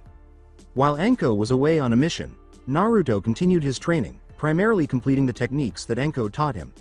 Naruto's attendance at the academy did not mean that he stopped his regular daily routine. X. X. X. When Hinata arrived in the classroom the following morning ahead of Naruto, she went to the back of the room and took a seat in the same spot as the day before. After entering the classroom a few minutes later, Ino placed her school supplies on her desk and walked over to Hinata, saying, "Good morning, Hinata-san." With a courteous nod, Hinata said, "Good morning, Ino-san." On the seat where Naruto had been the day before, Ino took a seat beside Hinata. "So, you know Naruto?" "I met him a few weeks ago," Hinata said, giving a slight nod. "I occasionally train with him," Hinata said deftly so as not to raise any doubts about her genuine relationship with Naruto with the blonde. "He only needed one blow to defeat Kiba, huh? Even Sasuke was unable to defeat Kiba so quickly. I've heard that he failed the academy exam. How come he's so strong if he failed?" Naruto. Kun's chakra control used to be terrible. That was the primary cause of his failure, Hinata explained cautiously, avoiding specifics that would raise additional concerns. "So he has better control now?" the blonde girl asked, nodding. "Yes," Hinata said with a small smile. "Over the holiday, he found a sensei and engaged in some chakra controlling exercises. It's pleasant. But why didn't his teachers from the previous year take action if his chakra control was so bad?" Ino frowned as he asked. Hinata sighed and her smile vanished. "Naruto and the teachers don't get along." The teachers remained silent, and Naruto didn't inquire. "Oh. What is the reason behind his mask? Are there some terrible scars on him?" With pleasure, Ino inquired. Hinata shrugged, irritated by the inquiry. "I don't know," she said. With a single blink, Ino looked curiously at Hinata. "Say Hinata-san. I just realized that you haven't stumbled once since we started speaking." "I managed to cure it. Congratulations. Thank you, Ino-san." Sasuke entered the classroom as the door opened. When Ino noticed her crush, she got up and said, "Well, good-bye, Hinata-san. I must visit Sasuke-kun and greet him." Naruto arrived in the classroom a short while later and made his way to Hinata. The boy smiled and said, "Morning Naruto," just before Naruto passed Kiba's seat. Before heading back to his seat, Naruto paused and turned to face Kiba. "Morning Kiba," he said, nodding. With a questioning gaze, Hinata said to Naruto, "I thought Kiba would be upset about yesterday." "Yeah, me too. X. X. X. We'll do target practice today, as I mentioned yesterday," Iruka said as he led his students outside at noon. "Line up, class. You're first, Shino." Sasuke and Naruto were the only students left after the students fired 8 kunais at 8 targets one by one. Sasuke. As he moved in front of the targets, Sasuke fired one weapon after another, always striking the center of his targets. Iruka remarked, "Very good Sasuke," adding, "Naruto, you're next." Sasuke gave Naruto a patronizing, superior smirk as they passed one another. "What in hell was that?" Naruto complained inaudibly. "I think it's time to show them a little bit of your abilities," Kyuubi remarked. The training his clones underwent really paid off. Before Kyuubi, he could hardly hit the targets. Now, he is nearly as good as Tenten. Naruto smiled beneath his mask and drew 8 kunais, launching them at his targets simultaneously. Naruto hit his target's dead center, just like Sasuke did. Iruka praised Naruto, saying, "You get bonus points for throwing all kunais at once. Well done. Out of all the boys, you are the best." Shino comes in third, followed by Sasuke in second. Among the girls, Ino comes first. Sakura is in third place, followed by Hinata. The majority of the boys gave Naruto a positive look, but Sasuke and his fangirls appeared to be very unhappy. X. X. X. Hinata defeated her younger sister Hanabi in their duel by using 2 accurate blows to render her hands immobile. Hinata was always stronger than people realized. She used to lose most of her spars because she was afraid to hurt people and lacked confidence, but now that she had Naruto and Kyuubi, she was different.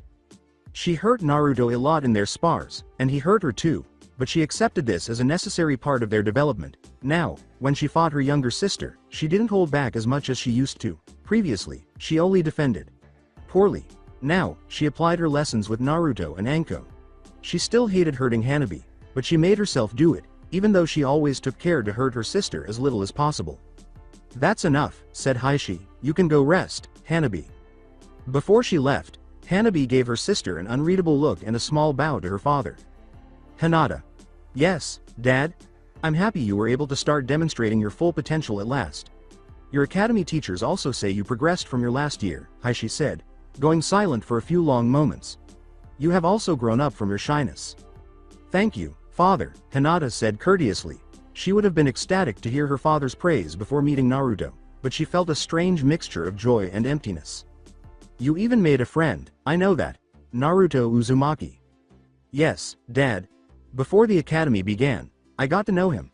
I've been using my soft fist to help him. He can bounce back quickly from my blows. I occasionally asked him to spar with me as a result." "I see," Heishi said, giving Hinata a scroll after a few moments of strangely staring at her. "This is a secret technique of the main branch. 8 divination signs, 60. 4 palms of the hand. I'll give you another one if you can figure it out. That's it," he said dismissively.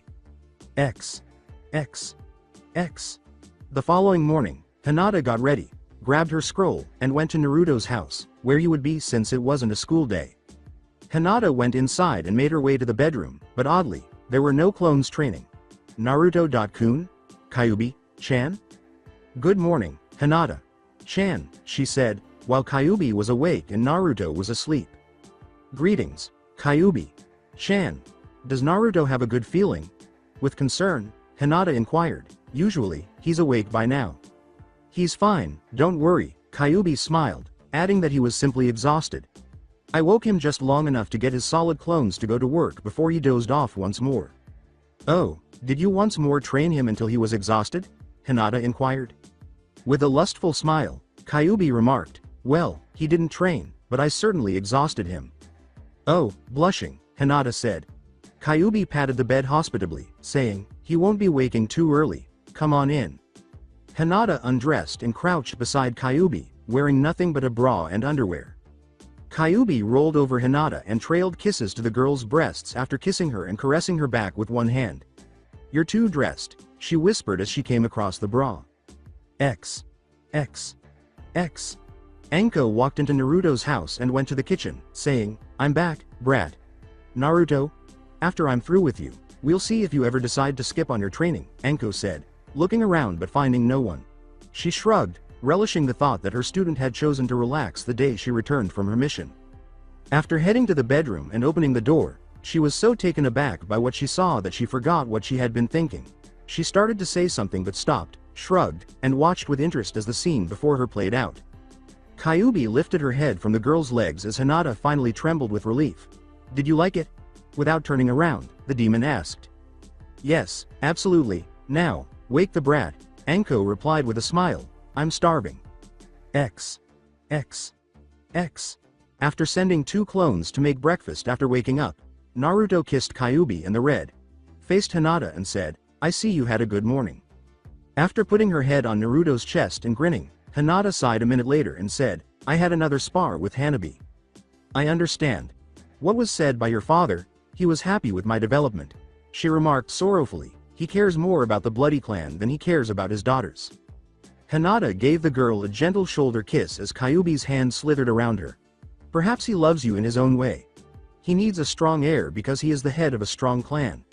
He might be worried that if you were the clan's leader and you were powerless, you wouldn't only be unable to defend the clan but also yourself." "Maybe," Hinata murmured. "He gave me a scroll with a secret clan technique. 8 divination signs, 60. 4 palms of the hand. Sounds interesting. With 126 strikes, I can use the gentle fist style to push chakra through my hands and into an opponent's body's tenketsu. I have to hit twice, then 4, 8, 16, 30.2, and 60. 4. His chakra flow is stopped by this damage, which forcibly closes his tenketsu. The opponent's ability to employ techniques is thereby restricted," Hinata clarified. "Sounds hard." Hinata gave a nod. "I don't think I have enough speed to fully use the technique." You simply require additional training." Naruto sighed. "Let's go, breakfast is ready," he said as one of the clones he had dispatched to prepare the meal spread out to let him know. X. X. X. Anko arched an eyebrow at Naruto after the four of them had seated themselves at the table. So your girlfriend really likes sharing. Hinata ducked her head and flushed. Naruto's blue eyes gleamed as he grinned, relieved that he had been asleep when Anko had come. He didn't want to explain his red eyes just yet. It would be best if Anko didn't know about that until he could completely trust her. Yeah. Will you discuss this with the Hokage? He inquired. Anko sighed disapprovingly at Kyuubi and shook her head, saying, You're lucky.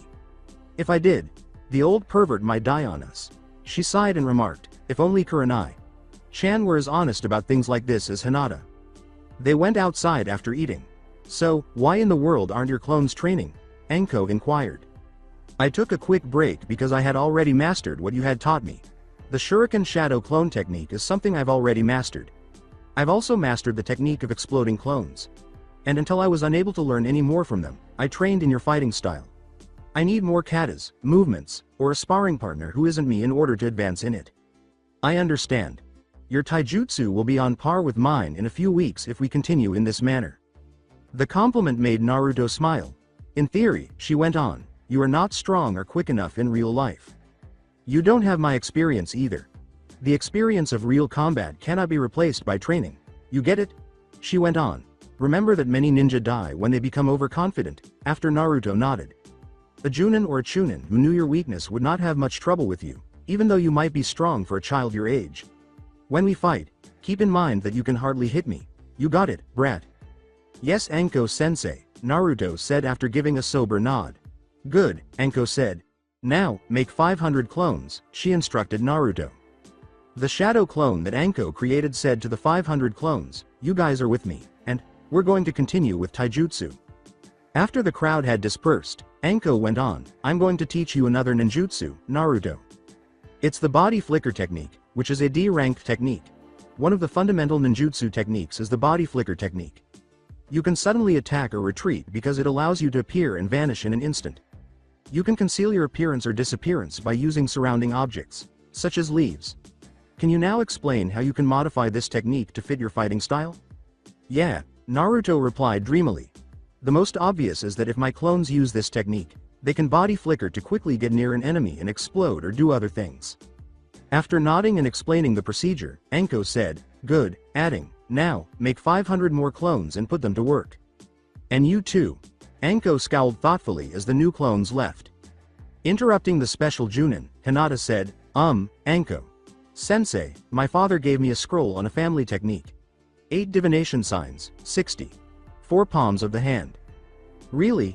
Anko smiled bloodthirstily at Naruto and said, well, that settles it. That's a pretty powerful technique. Create 4 clones, Naruto. 4 clones materialized and gave Anko a terrified look.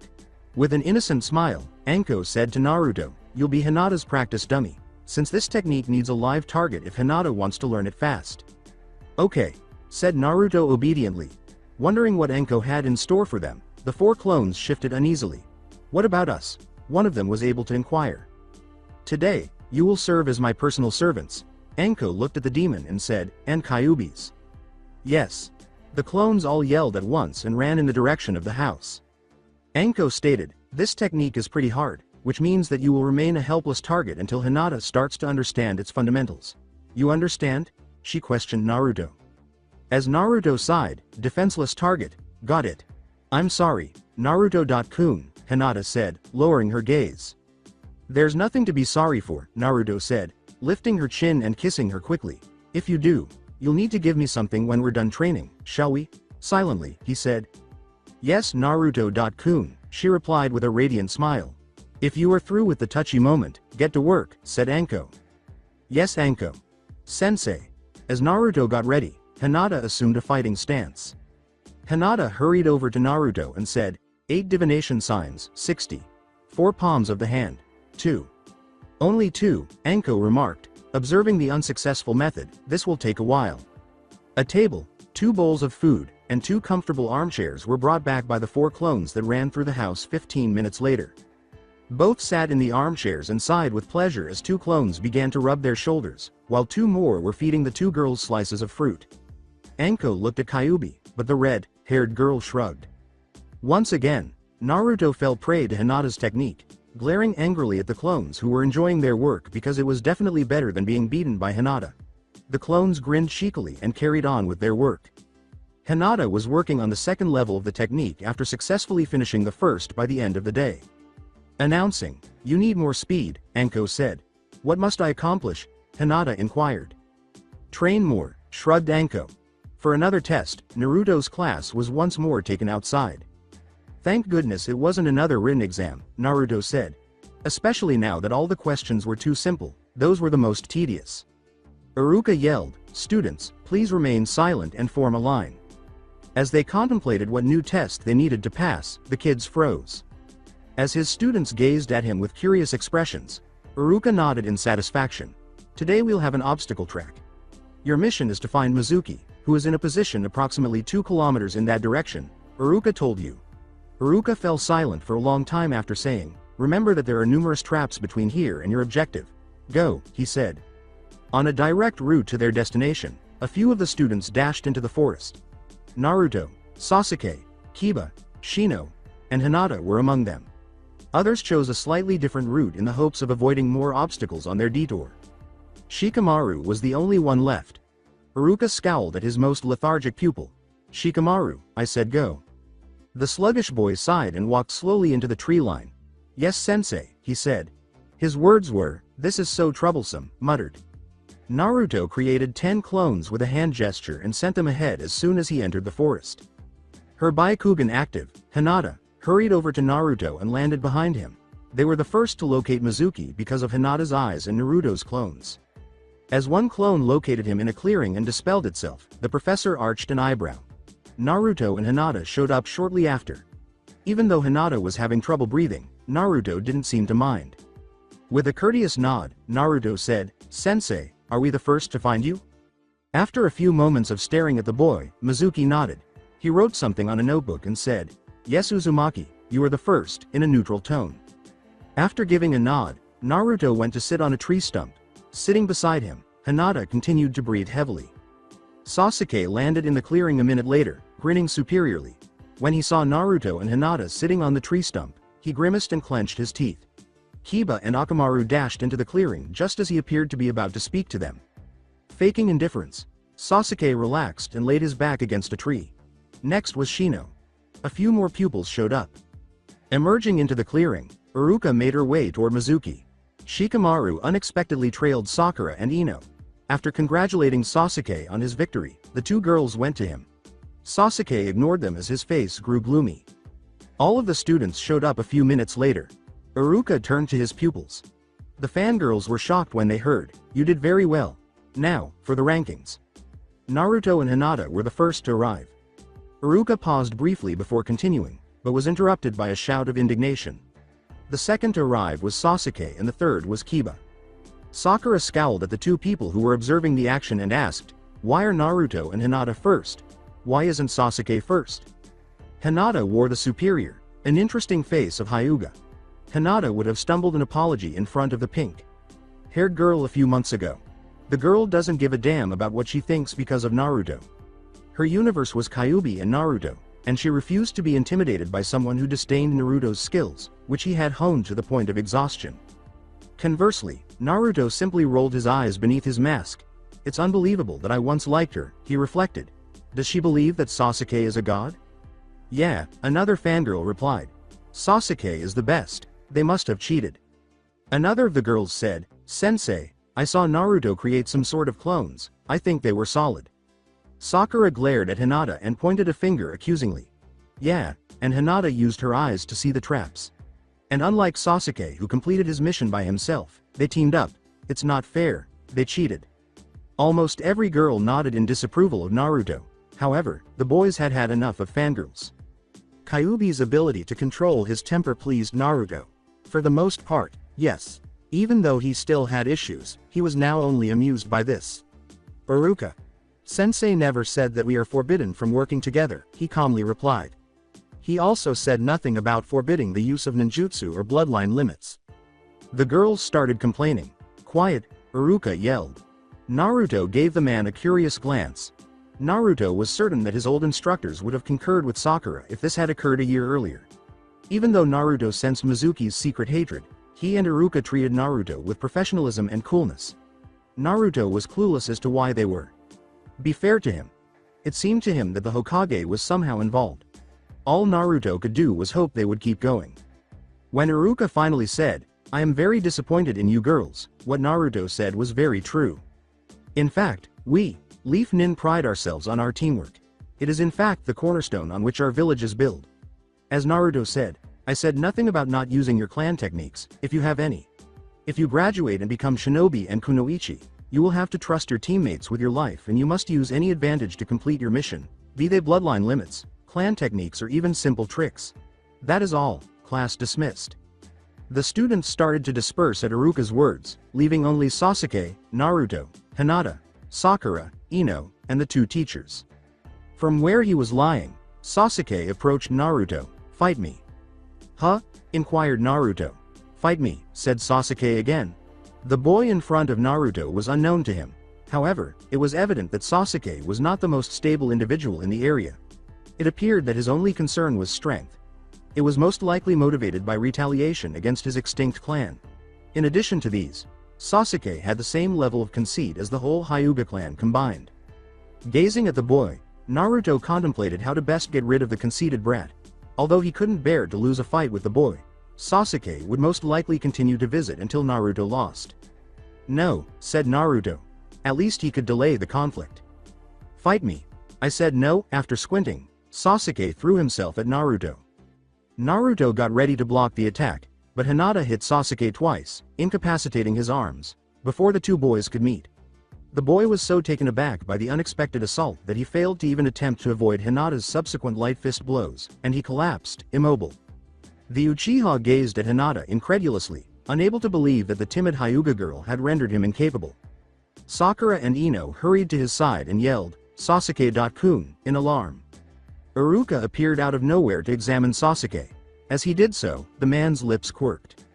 With a look of disbelief on his face, Sasuke looked at Naruto, Iruka, and Hinata. "Sasuke," Iruka said, "don't worry.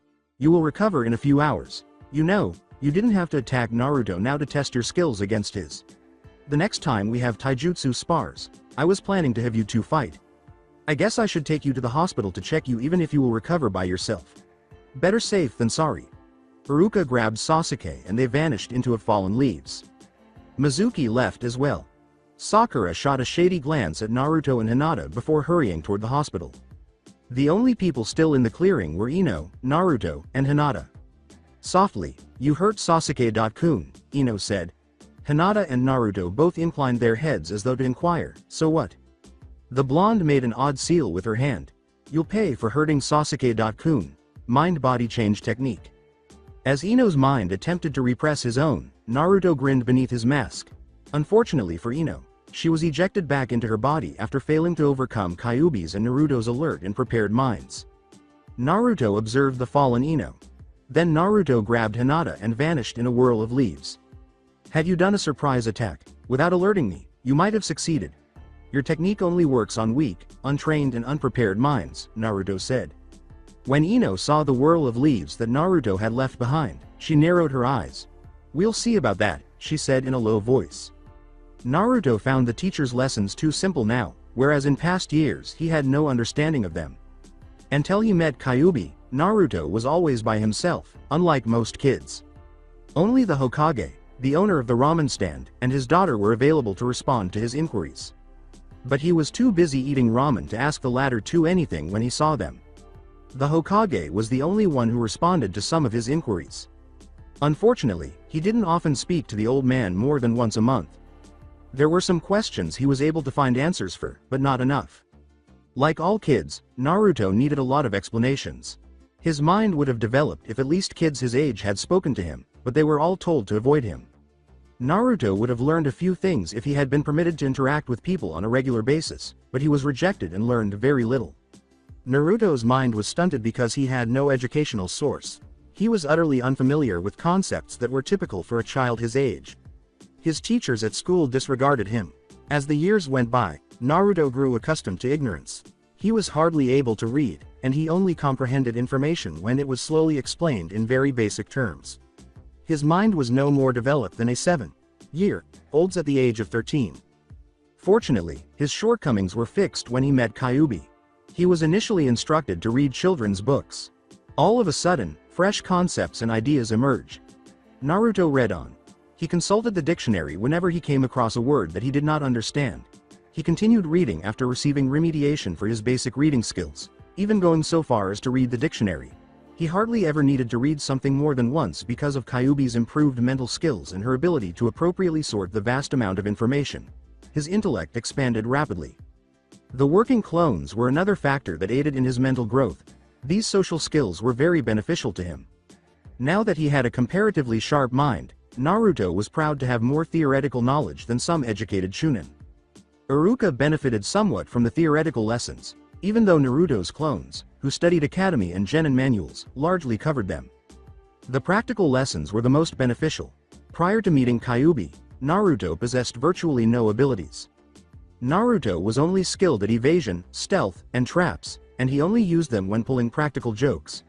He still had a lot of gaps in his practical knowledge, even though Kyuubi and Anko's training was able to address many of his shortcomings.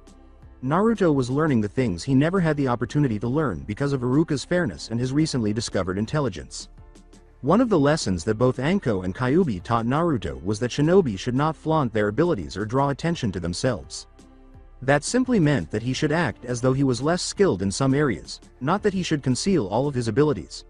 He should not have allowed his ability to execute some of his ninjutsu moves without hand seals to be discovered, even though things like his taijutsu and ninjutsu techniques would eventually be discovered. In the future, having such an advantage could save him, or at the very least, give him a leg up. He also made the decision to conceal his theoretical expertise as well as his capacity to absorb and analyze vast volumes of data. To reveal such a talent would be a mistake. He therefore made the decision to provide incorrect answers to a few of the written test questions. These tests were, after all, public records. Although Naruto didn't mind Anko and the Hokage knowing about his powers, it would be risky to disclose them to others. The Uchiha was not the most sane person around, which was another reason he concealed his abilities. Naruto was not allowed to steal the boy's Rookie of the Year award, according to Kyuubi. If he did, his "I'm a Uchiha, therefore I am superior" attitude would make the Uchiha even more annoying. In front of his house, Hinata and Naruto emerged in a whirl of leaves. They went into the house to make lunch for 4, ignoring the numerous clones that were training. Anko showed up 30 minutes later, ignoring Hinata and Naruto, and started gorging on the food. They all started eating after Naruto called forth Kyuubi. Kyuubi liked the food even though she was unable to get any nourishment from it. Naruto was a reasonable cook, and his kitchen and refrigerator were always stocked because he read a lot of cooking books and had a few clones working at different restaurants throughout Konoha. Anko could always instruct one of Naruto's clones to make some food because Naruto always had clones around the house. Anko typically ate at Naruto's or at a local restaurant where one of Naruto's clones worked because she fully exploited Naruto's offer to feed her in exchange for training. Because of their rigorous training regimen, Naruto, Hinata, and Anko ate for 10 people, while the majority of girls Naruto's age only ate small amounts of food. Naruto also had to feed the never-ending flow of fox summonings. Luckily, Naruto had enough money from all of his jobs. Naruto shared his academy day with Anko after they had finished their meal. Anko questioned, "So why didn't you avoid Yamanaka's attack? Those are pretty slow. There's no way you could have not been able to dodge." "I wanted to experience it then, when Hinata was with me and Ino was alone, rather than later when I might have been alone and outnumbered," Naruto mumbled. Anko gave the response a contemplative nod. "Fair enough, but what if you didn't manage to overpower her mind?" Naruto gave a shrug. Anko sighed, "In a way, you did the right thing. I don't think you were in any true danger and it was better to test it while you had Hinata with you. But if you'd been in true combat, then that would have been one of the stupidest things to do." Anko remained silent for a while Naruto grimaced. "While your growth rate is impressive, you're still acting stupid. I think it's time to have this talk. It's time for you to see how our world works," Anko said. "You need to know that this world is dangerous and a small mistake can cost not only your life, but the life of your comrades. This is something my former sensei told me. He's a sociopath and a monster, but he's the greatest genius to come from Konoha. So as loath as I do admit it, I should tell you what he told me." Naruto and Hinata were surprised. Anko almost never talked about her former sensei Orochimaru. Naruto heard some things from gossip, but it was hard to separate the truth from the lies. All he knew for sure was that Anko was Orochimaru's student, that he gave her some kind of seal, and that with the exception of a select few she was viewed as a traitor and a danger to Konoha. This will be a long lecture, so get comfortable, Anko advised. There are 5 great shinobi nations. Each of them are usually led by a S-ranked Kage. These nations are fire, wind, earth, lightning and water. There are other villages, smaller and weaker. Most of them have no S-ranked nin, or if they do, they have at most 1 or 2. Konoha, for instance, has at present 3 S-ranked nin. The Hokage, Jiraiya and Tsunade. We also have 2 S-ranked missing nin, Orochimaru and Itachi. Each one of these S-ranked nin is a true powerhouse. As long as they are unopposed by another S-ranked nin, they can lay waste to an entire village. As an example, we have Itachi who slaughtered his clan. There are 5 ranks of ninja: academy level, genin, chunin, junin and Kage level. Each rank is on a whole different level than the next. For example, usually, a Kage should be able to defeat a certain number of junin, let us say 10. A junin is on a different level than a chunin, and a chunin is on a different level than a genin. This usually means that lower ranks going against a higher rank is suicide. However, things are not always so cut and dried. The lower ranked can have some sort of advantage, like surprise or a team that works well. Anko took a moment to look at Naruto. Or they can have a bloodline, or special technique like the Yamanaka has. Even a genin can kill a junin in cases like this, especially if the higher ranked is overconfident in his abilities. Konoha nin killed many enemies like this. Overall, Leaf Ninja are weaker and not as well trained as ninja from other villages. However, we have one great advantage. Konoha loves its bloodlines and clans, and we pursued a policy of attracting and keeping them. In water, those who carry bloodlines were slaughtered. Wind and earth have few bloodlines. Only lightning has the same love of bloodlines, though they go about it in a different manner. Unlike Konoha, who try to be as attractive to bloodline carriers, lightning is openly unscrupulous about their way of acquiring them. Anko turned to Hinata. You should know, she informed the girl from Hyuga. They tried to kidnap you for the Byakugan. Since bloodline carriers are treated like some sort of slaves in lightning, those who carry them try to stay almost as far from lightning as from water. This leaves Konoha with the highest amount of bloodline carriers. This gives Konoha nin a great advantage. For example, any Hyuga is very strong in taijutsu and they are excellent scouts. Inuzuka are great trackers and their bond with their nin. Dogs give them enhanced senses, speed, strength, stamina, and their clan techniques are very strong. The Aburame are also good scouts and trackers, and their allies are very powerful. All members of these clans, even genins, are as good at scouting and tracking as any junin. All of those who belong into a clan have at least one skill in which they are very good. When an enemy nin fights with a Konoha nin of the same rank, the Konoha nin, if he is part of a clan, can use those techniques. Ninja from other villages think Konoha nin are weak. Unfortunately, that is half true. Konoha is the strongest village and it has grown complacent. From what you told me, most of your female classmates are brainless fangirls. The academy standard would make the other villages laugh. In a way, it's understandable. Most academy students benefit from training from their own clans. Getting back to topic, one of the greatest enemy for a ninja is overconfidence. You never know when you will come face to face with someone who has a certain advantage like a bloodline. Sooner or later, you will come face to someone like that. You can even be a Kage and your opponent a genin. If you are not careful and your opponent has a bloodline that melts your brain when he touches you or when he looks funnily at you, then you will die. There is also the fact that while your opponent may have a lower rank than you, or appear weaker, looks can be deceiving. If we take you Naruto as an example, you can give most chunins a run for their money and you're not even a genin. Also, there are many things that matter in a fight. The ranks of genin, chunin or junin are only approximations of strength. There are many different skills that a ninja can have. Any one of them can decide your fate in battles. While some are more important than others, none are useless. For example, your opponent is more powerful than you, but if you are good at stealth and traps, you can kill him without coming face to face. Another example, your opponent is stronger. If you are good at infiltration and assassination, you can poison him or put a knife in his back without having to fight him. Another way, if you are good at torture and interrogation, you capture someone who knows about your opponent, a subordinate, teammate or something. You find out your opponent's weakness and use it against him. You can have the strongest ninjutsu, taijutsu, genjutsu skills, strength, speed and stamina, but if you are stupid and careless, you'll find yourself poisoned or stabbed in the back by some pretty lady. If you have a weakness, it will be exploited.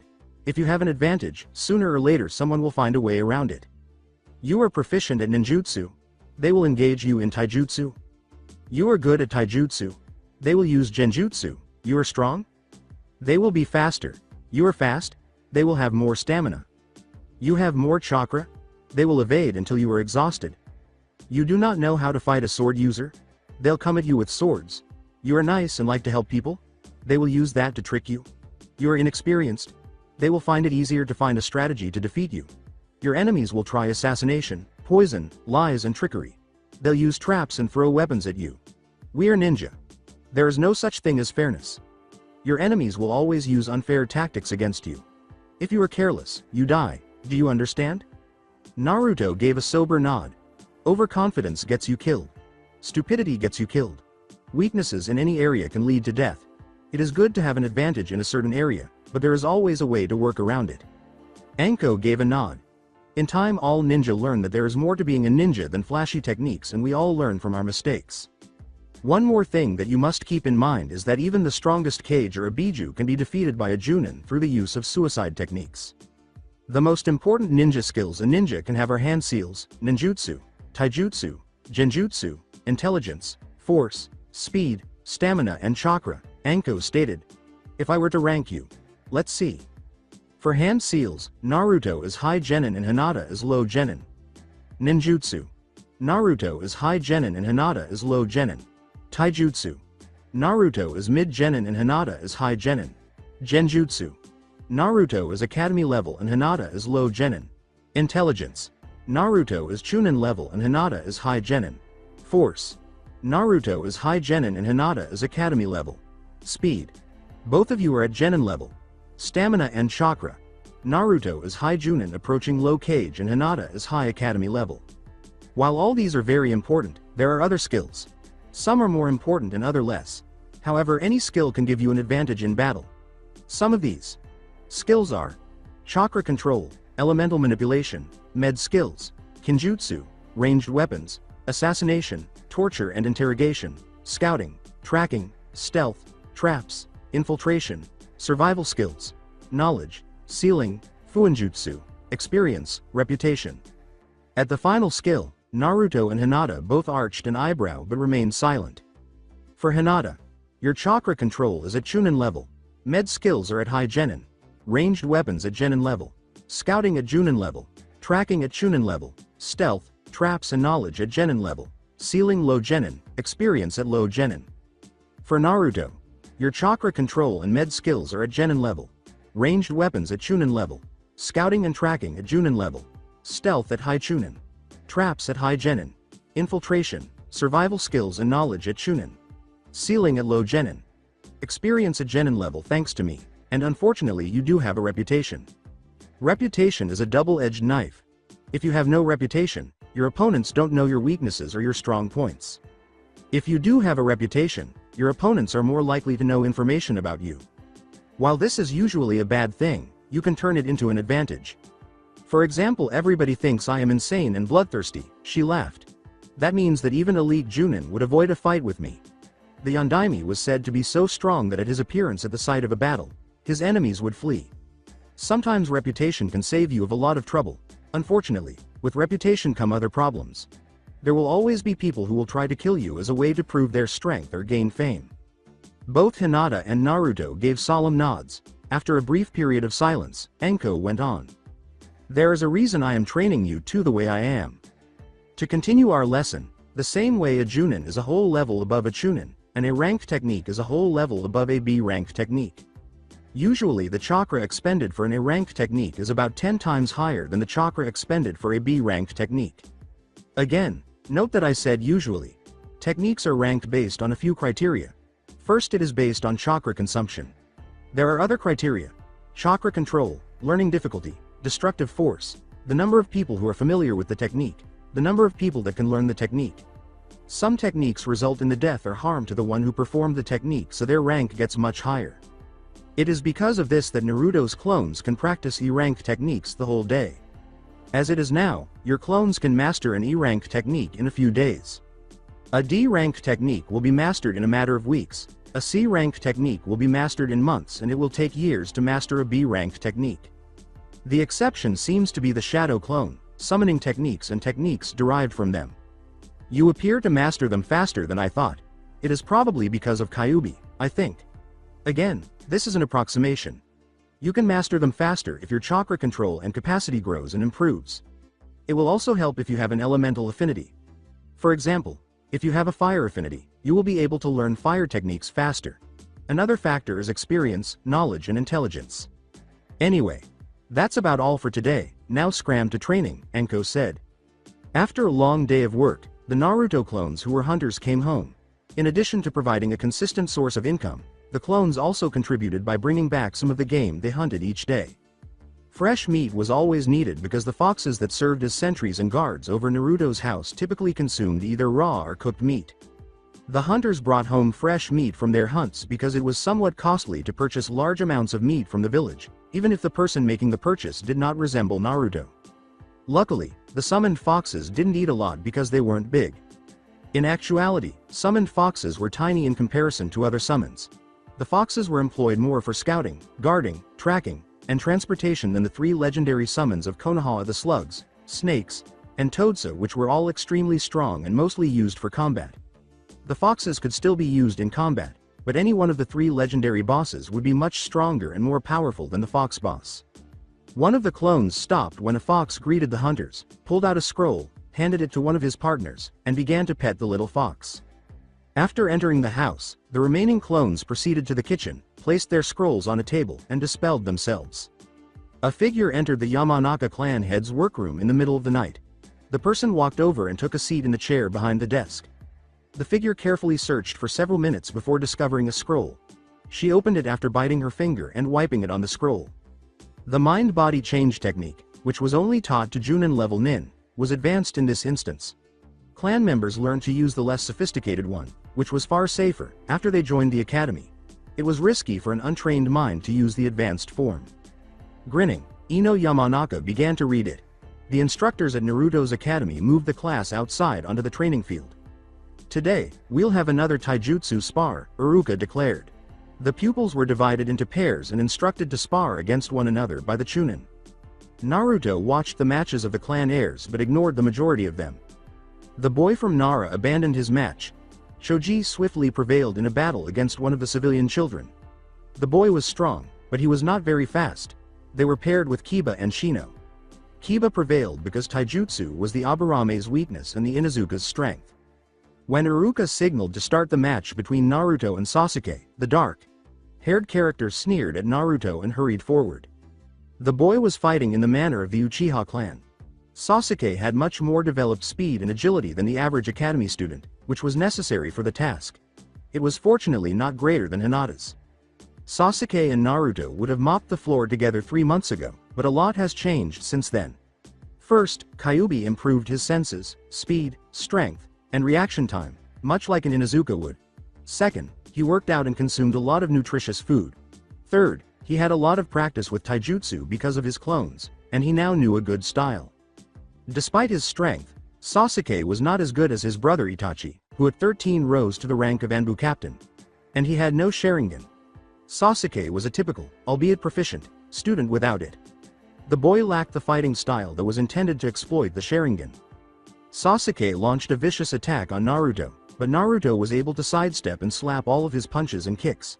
It wasn't too hard for Naruto to avoid getting hit because he was accustomed to sparring with Hinata, who was as quick as Sasuke and skilled with the gentle fist. Sasuke growled and threw a crazy spinning kick at Naruto as he became irate over his failure. Sasuke lost his temper and gave Naruto the ideal opening, and Naruto dodged the kick while smiling inwardly. As soon as Sasuke realized his error, Naruto rushed forward and struck him in the head and ribs, then in the spinning torso. The young Uchiha was lucky to avoid the second blow and leapt back, squirming in agony. Although there were no injuries, Sasuke believed it might take a few days for him to fully recover. Sasuke insisted, "How?" and the girls started whispering to one another. Iruka halted the match when he noticed that Sasuke was holding his chest in apparent pain and instructed Mizuki to take him to the hospital. Iruka called the names of 2 girls, and Sasuke departed with the Chunin after giving one last glare. Before Hinata's turn, Naruto paid no attention to the remaining matches. Sakura was paired with her. The pink-haired girl scowled at Hinata, who had also rendered Sasuke incapable on another occasion, and Naruto, who had beaten the boy she loved. Sakura hurled herself at Hinata as though she were attempting to kill her when Iruka signaled to start.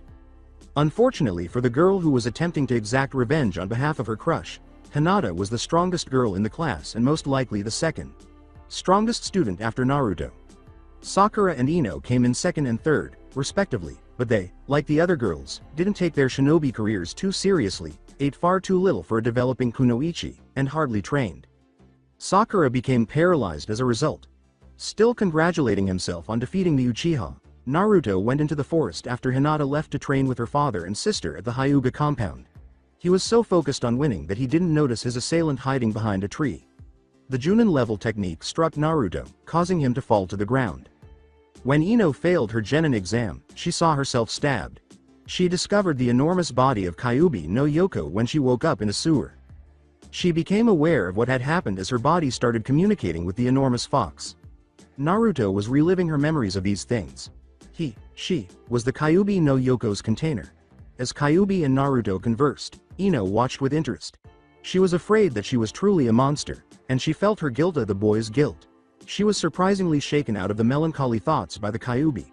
She and the demon made a deal. After waking up, she discovered that she was in a hospital and spoke with the Hokage, an elderly man. She felt somewhat deceived that he didn't look after her more. The one person who showed her any affection was still loved by another part of her. She was able to persuade the elderly man to give her a better home with Kyuubi's assistance. She learned how to create shadow clones from the Kyuubi there. She gave her advice on how to make purchases without being robbed or getting subpar products. She started learning how to read, then how to control her chakra, and she created strong clones that worked and learned. She practiced. As her hands touched Hinata's back, she noticed that they were luminous with pink light. They made love after she gave Kyuubi the same massage. When she was held in her arms for the first time, she was ecstatic. Years of loneliness were erased when she kissed the red-haired demon.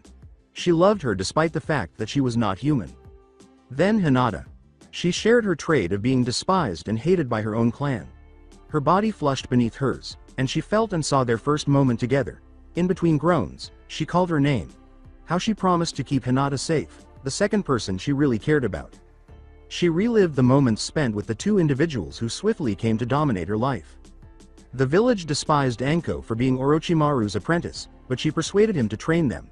Because of their similar upbringings, she felt a connection to the special Junin, and she was glad to have found someone who shared her affections. Ino Yamanaka then opened her eyes to find herself in total darkness. When the girl turned around after hearing a noise behind her, she saw Kyuubi in her human form. "Kyuubi," she said in a whisper. Her first instinct was to rush over and give her a kiss. She suppressed the feeling of alienation. "I'm not Naruto," she reflected. "My name is Ino. I'm not a big fan of Kyuubi. Hinata isn't my favorite. I adore Sasuke." "Ino," purred Kyuubi. Ino dispelled the technique by bringing her hands together. She declared, "I'm going to tell the Hokage." The words, "He already knows," Kyuubi blurted out. Ino's eyes narrowed. "You're lying." "Look," Kyuubi said, "No, I'm not." As Ino saw and felt the memory of Kyuubi and the Hokage's meeting, she blinked. "It doesn't matter," Ino said, squinting her eyes and shaking her head. "Does he know about Hinata?" "Anko knows." "So he doesn't," Ino stated, her eyes narrowing. Kyuubi shrugged and said, "I don't know if she told him. I don't see what's wrong about it." "Well, for starters, they're minors." Kyuubi laughed softly and arched a delicate eyebrow. "From my point of view, all humans are minors compared to me. 13, 20, 3 or 103 years, that's still eons younger than I am. To demons, physical age means little." Ino growled. "You're still corrupting them," he said. "You're taking advantage of them." Kyuubi tilted her head curiously. "What do you mean?" Sneering, "I'm not stupid," Ino said. "You think I don't realize what you're trying to accomplish? You're trying to turn them away from the village, making them love you more than Konoha. I've seen enough of Naruto's memories to realize you're slowly trying to convince him and Hinata to stop caring about the village. You're trying to make them care more about you than Konoha by taking advantage of their loneliness." All Kyuubi could do was nod in response to the charge. Incredulously, Ino asked, "You admit it?" "Of course. Why shouldn't I?" Why shouldn't you? You're trying to make them betray the village. No, I'm not, Ino said. You just admitted it, with a spicy tone. You can't deny it now. As long as the village treats them fairly, they will not betray them, Kyuubi said, her lips quivering with amusement. I am teaching them that loyalty and love is earned. Whatever, said Ino. I don't understand why Naruto trusts you. A demon. Anyway, I'm leaving, and after this I'll go straight to the Hokage. Did you not come here for a reason, Yamanaka? What you've seen so far is only the tip. Look deeper. When Ino blinked, she noticed a woman giving her milk that tasted odd. More of these scenes played back to her. When she drank the strange milk, she became ill. Sometimes the only thing she got was the odd tasting milk, even though she really wanted the better one. Kyuubi declared, that was poisoned. Once Ino had left the memory, I had to not only neutralize the poison, but heal the ravages of hunger. A normal child would have been long dead. He was not even given enough food for a normal child. Demon vessels need more food than normal humans, but Ino recollected numerous instances in which she was malnourished. And food was not the only thing Naruto lacked, said Kyuubi. There were more memories. Old man Hokage gave her a small apartment and a monthly allowance after she was expelled from the orphanage. Regretfully, the majority of store owners wouldn't even let her inside. Some of them enjoyed selling Naruto bad or rotten food, faulty equipment, said Kyuubi. On top of that, they charged him with premium prices. No, Ino said with a headshake. They can't be all like that. I remember going to some of those stores. They were so nice with me, but Kyuubi reluctantly nodded. Not all villagers were like this. The truth is that the Hokage wanted Naruto to lead a normal life, so he protected him from direct violence for the most part. Unfortunately, other villagers had different ideas, and kids were warned to avoid Naruto. Some of the kids enjoyed bullying her, and the only thing adults ever did was to tell them to avoid her. She wanted to play with other kids, but they never wanted to play with her. Ino stepped back from the memories and reflected on an incident that occurred years ago. Sakura was teased by some boys for having a big forehead, and Naruto helped her feel better. When they parted ways, it appeared that they would be good friends, but the next time she saw them, Sakura was very cool with the boy, and Ino assumed that they had a fight.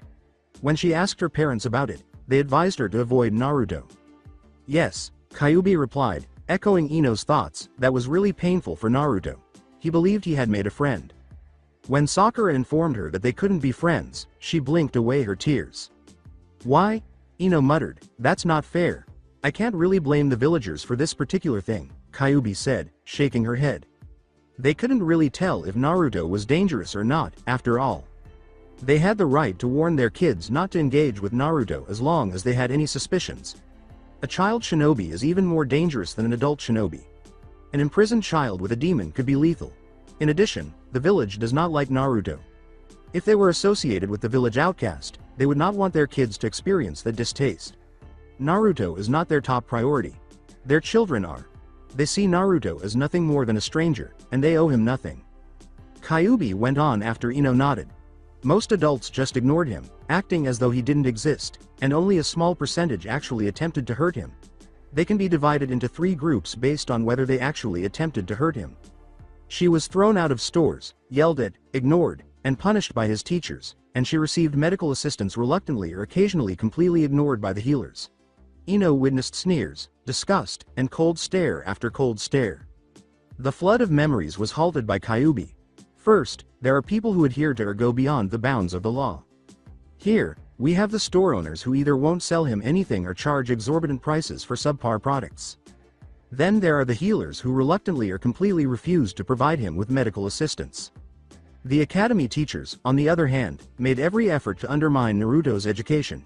Even people who don't give a damn about Naruto, whether positively or negatively, struggle with him. They cannot forget that he is my prison, after all. They can never forget that the person who nearly destroyed their house is shackled behind those lovely eyes, even if they are aware, intellectually, that Naruto is not the Kyuubi. In a dark alley, Ino was kicked by drunks. She dodged a blow from a furious shopkeeper. Then, the Kyuubi went on, there are the villagers who get drunk or lose their temper and cross the line. Usually, Shinobi or Anbu intervene to save him before things get out of hand. Naruto learned to stay away from these unpleasant encounters as he grew older. After a brief pause, Kyuubi said, and then, there are the professional and amateur assassination attempts and those who employ them.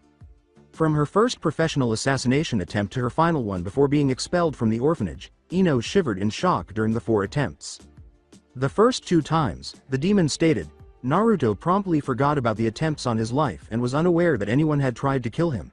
After all, they healed instantly and left no scar at all. There may have been additional attempts on his life, but the Hokage dealt with them. Why so shocked? Kyuubi asked, shaking her head at the astonished girl. This is a shinobi village, after all. Their job is to kill.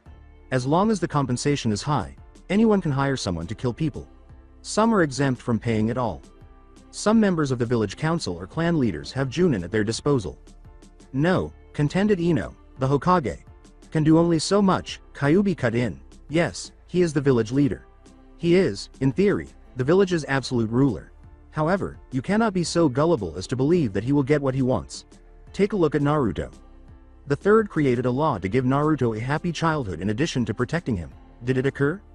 No, muttered Ino. The reason for this is that the Hokage in Konoha depends on the cooperation of the shinobi and the general populace in order for the village to function properly. Since the Kage is the village's absolute leader in other villages, he could have done a better job of enforcing his decrees. Even so, he would have needed to be careful not to step on his subordinates' toes. After all, they can make his life more difficult in a lot of little ways.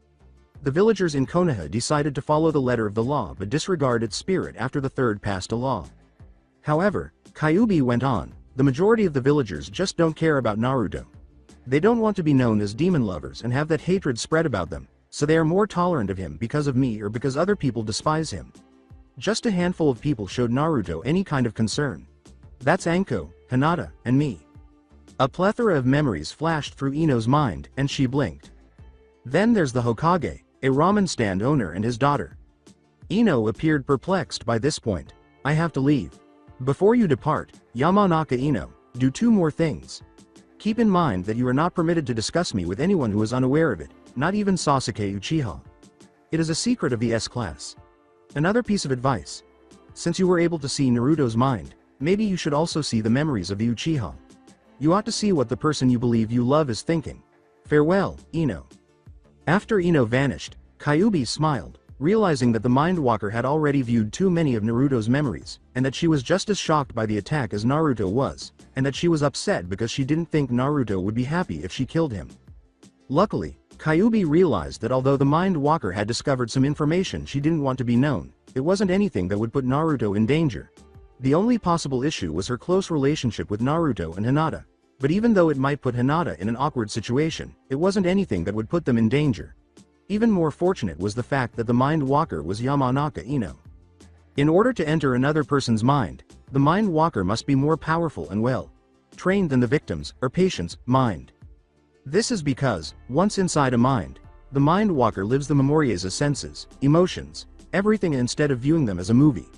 If the Mind Walker's mind is not strong enough, he runs the risk of becoming too engrossed in the memories, becoming too sympathetic to the mind he enters, and becoming so ingrained in the memories that he would learn things from the mind they are probing. Unprepared and untrained, one could even turn into a serial killer who relishes chopping people to pieces, or they could fall in love with the person they're probing's love interest. Depending on their level of skill and the level of the person they're probing, those with sufficient experience can recognize when a mind is too strong for them and withdraw before their personality is too drastically altered. However, Kyuubi set up a trap for Ino Yamanaka when she kept displaying her memories of Naruto. In addition, Kyuubi used the connection that Ino had made to force and push Naruto's emotions deep into Ino's mind. Sadly, this might be the first and last time since it was unlikely that another inexperienced Mind Walker would infiltrate Naruto's mind. Soon, little Mind Walker, you will be ours, Kyuubi smiled to herself. Ino then entered her own body, which had collapsed behind a tree, and Naruto got to his feet before vanishing in a whirl of leaves after giving her a fleeting glance. Hinata, said Hishi as Hinata walked into the main family dojo. As she walked beside her sister, Hanabi, Hinata said, "Father," in a soft, quiet voice that showed no signs of nervousness. The head of the Hyuga clan was shocked by the transformation his older daughter had undergone. Just 2 months before, Hinata would have stumbled and looked down in a similar circumstance. Hinata had always been a quiet, shy girl, just like her mother, and her death had affected him more than anyone else. He knew that his older daughter needed something to replace the emotional support her mother provided, but he couldn't be that. He was the clan head first and foremost, and if the girl couldn't overcome her weakness on her own, then she wasn't suitable to succeed him as the clan's next leader. It was better to test her now, while she was still young and her mistakes would only hurt her, than to let her take over and fail the clan. She could hardly keep up with Hanabi in their spars before she started training with the Jinchuriki child. Hinata, who was 4 years older than Hanabi, usually lost their fights, but it wasn't because she was weaker than her younger sister, rather, it was because she lacked the will to hurt people, especially her younger sister, because she was too much like her mother. However, after she started training with Uzumaki Naruto, she changed. She no longer stammered and spoke in a quiet, soft, but firm voice. She used to keep her head bowed, with her eyes to the ground and her shoulders hunched, but now she held her head straight and her shoulders back, which was still not the Hyuga noble posture, but it was much better than her previous low self-esteem and almost pathetic desire to please him. Heishi could read little from her expression. She was almost apathetic and uncaring in his or the clan's presence. Only when she left for the academy or someone was discussing Naruto did he see the happiness concealed beneath her placid exterior. When Heishi signaled for his daughters to start, they burst into action, throwing and parrying gentle fists. Absently, Heishi wrote that Hinata had improved once more, that she was obviously winning because of her improved form and her willingness to actually hurt her opponent a little, and that even though Hinata was willing to hurt Hanabi, she still wanted to minimize the pain and damage. Rather than using one of Hanabi's openings to hit her torso with a painful and incapacitating blow, she hit her shoulder, disabling her right hand. A few moments later, Hanabi was defeated, with only one arm left to defend her, and Heishi declared the bout over. Following Hanabi's dismissal, Heishi turned to face the victor and said, "I am pleased with your progress, Hinata." "Thank you, father," was Hinata's straightforward response. Although Heishi was a little disappointed that his once shy, smiling girl was not grinning at the compliment, he reasoned that Hinata should control her emotions for the sake of the clan because if she hadn't, there was a much higher chance that she would have killed herself or, worse, hurt the clan through her actions or inactions. "I understand you incapacitated the last Uchiha 3 days ago." "Yes, father, he attacked Naruto-kun without provocation." Having not seen the boy in 4 months, Heishi was a little curious about the Jinchuriki's transformation. He had heard rumors that the moron had left, that he had stopped playing tricks and amusing himself, and that he had changed into black clothing akin to that of Anbu, along with a white blank mask. He did not know what prompted the change, but whatever it was, he was sure it might not be so good for the village or the boy.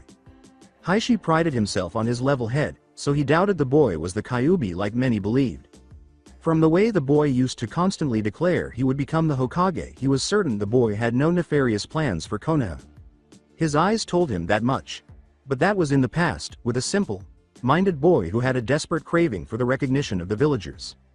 Heishi doubted the boy would ever fulfill his dream, especially now.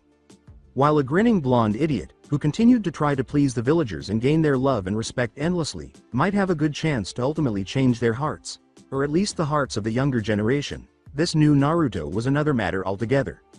From what little he knew, this new Naruto was almost antisocial with most people, though quite polite. He stopped trying to impress the people around him and judging from his academy performances, he appeared to not only be capable of taking care of himself, but willing as well. Although the man was aware of Naruto's difficult upbringing and that he had never attempted to exact revenge on the village for his treatment, issues might arise if the boy was now unwilling to accept it.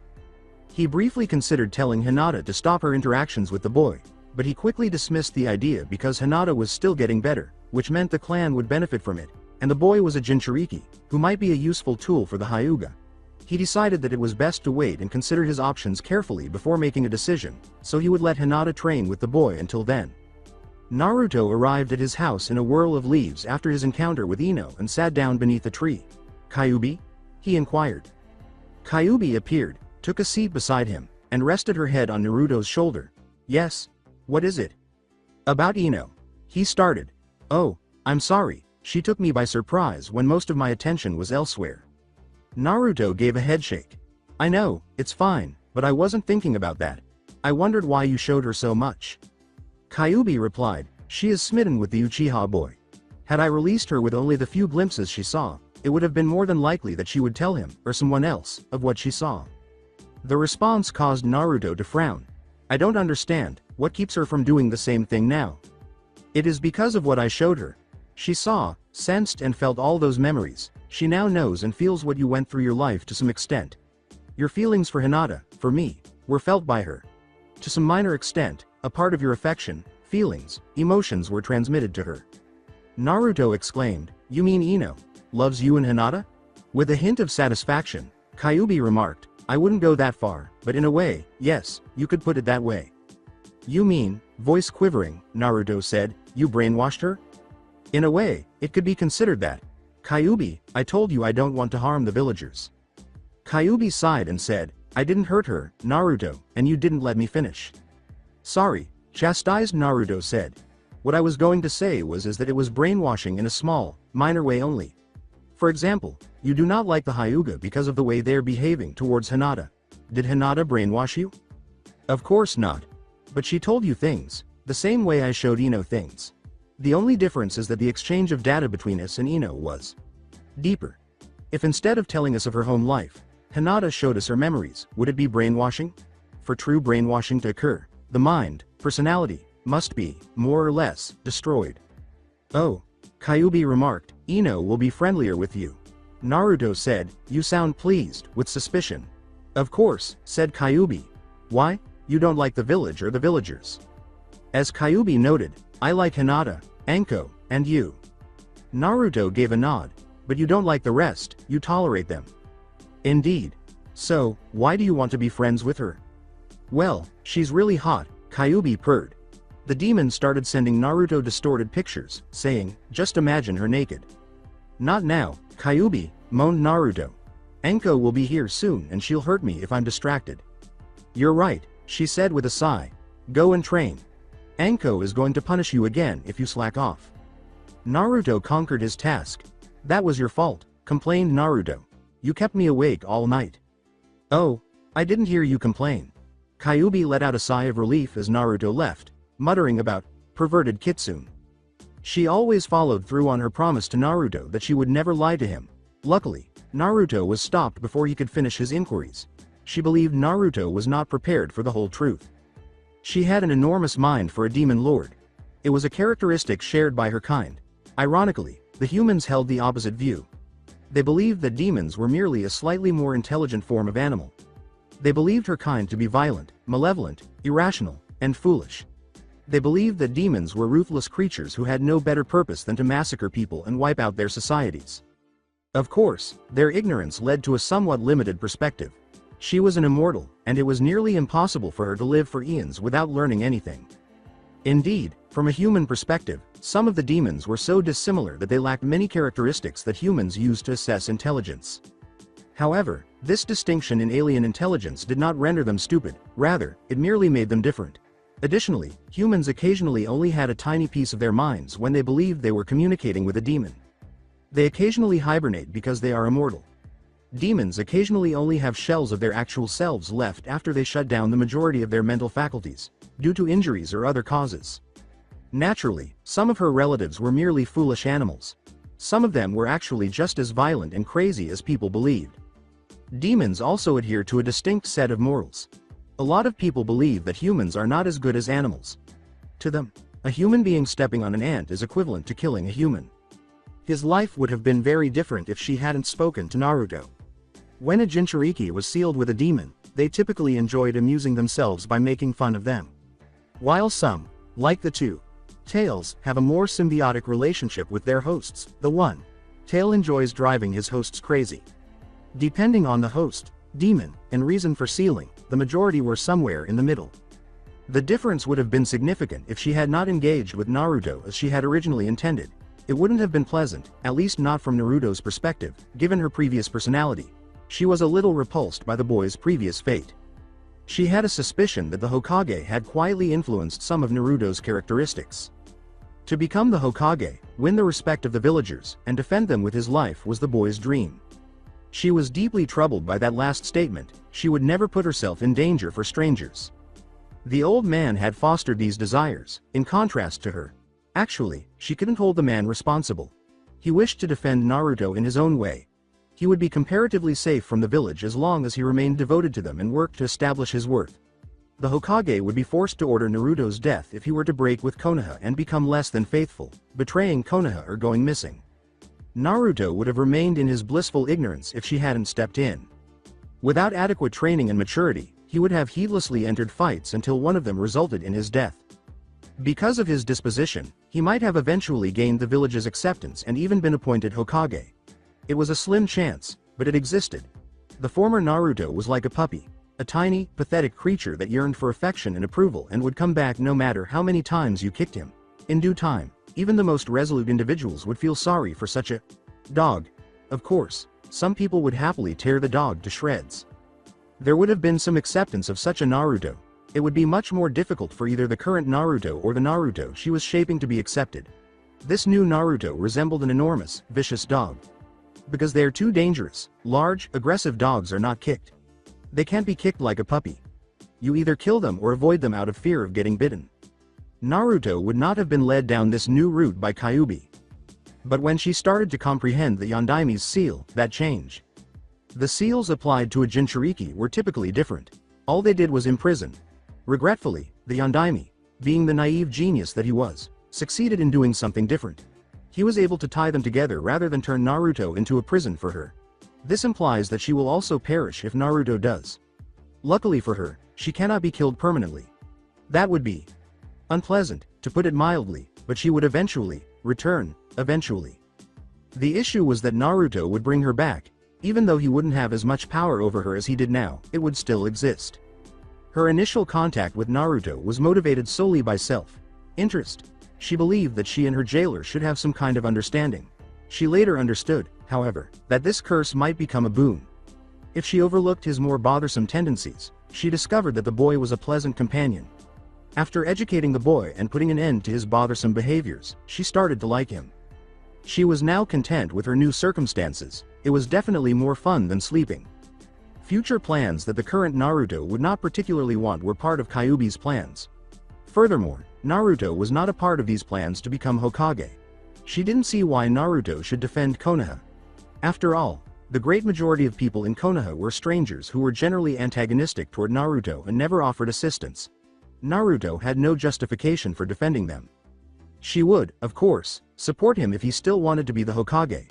She would, however, make plans for other possibilities in the interim, such as providing Naruto with a love object other than Konoha, such as girls. In actuality, Kyuubi's statement to Hinata that Naruto would require additional mates was a little over the top. She primarily stated that Naruto needed to acquire more people ones who would be devoted and love him. Kyuubi chose to construct a harem for Naruto because they believed that love between mates was the strongest bond. The primary motivation was more practical, but the enjoyment she would have with them was a bonus. Kyuubi was aware of the majority of Naruto's knowledge even before they had communication. Following that, Kyuubi had even greater access to Naruto's senses, which their contract had greatly enhanced. The young Hyuga was in love, or infatuated, with Naruto, and she had always known it. The only person who could have overlooked the signs was the elderly Naruto. Hinata had already determined that the girl would be a good fit for Naruto before she spied on his training. The girl seemed to be unpopular with her clan and struggled with confidence. It was just what she required. Someone who would be far more devoted to the object of her affection than to her village or clan after receiving affection. Hinata resembled Naruto in certain ways. Both were wounded souls seeking a home. She made the decision that she and Naruto would be that person. Anko was another person she had her sights set on. She was a wounded soul, too. There were other factors at play when Kyuubi asked Anko to train Naruto. Another sensei might have been available to her. If she had chastised the Hokage for Naruto's complete lack of education, she was positive she could have persuaded him to give them a sensei. The previous Naruto could not even read at the level of an academy first-year student, after all. Naruto had virtually no ninja skills because his former academy teachers deliberately ignored him. He also had no social skills because he was a pariah in Konoha. Kyuubi was positive that she could have persuaded the elderly man to assist her in Naruto's training by making him feel guilty. But she liked things the way they were. She could not have asked for anything more from the Hokage than Anko. Kyuubi's second target was Anko. In addition to being knowledgeable and experienced, the special Junin shared Naruto and Hinata's desire for a place and a companion. Kyuubi was positive that Naruto would be chosen over her village and clan by the current Hinata. She wasn't sure about Anko, but she was sure that she would pick Naruto over Konoha eventually, either before or after the Kunoichi and Naruto's relationship change. The girls would be preferred by Naruto over the village. Kyuubi was not going to let Naruto give his life for a village that hated him. She would still feel the same way even if the village loved him as the Yondaime reincarnated. Konoha was a village of ninjas. He would have to fight for it as long as Naruto stayed faithful.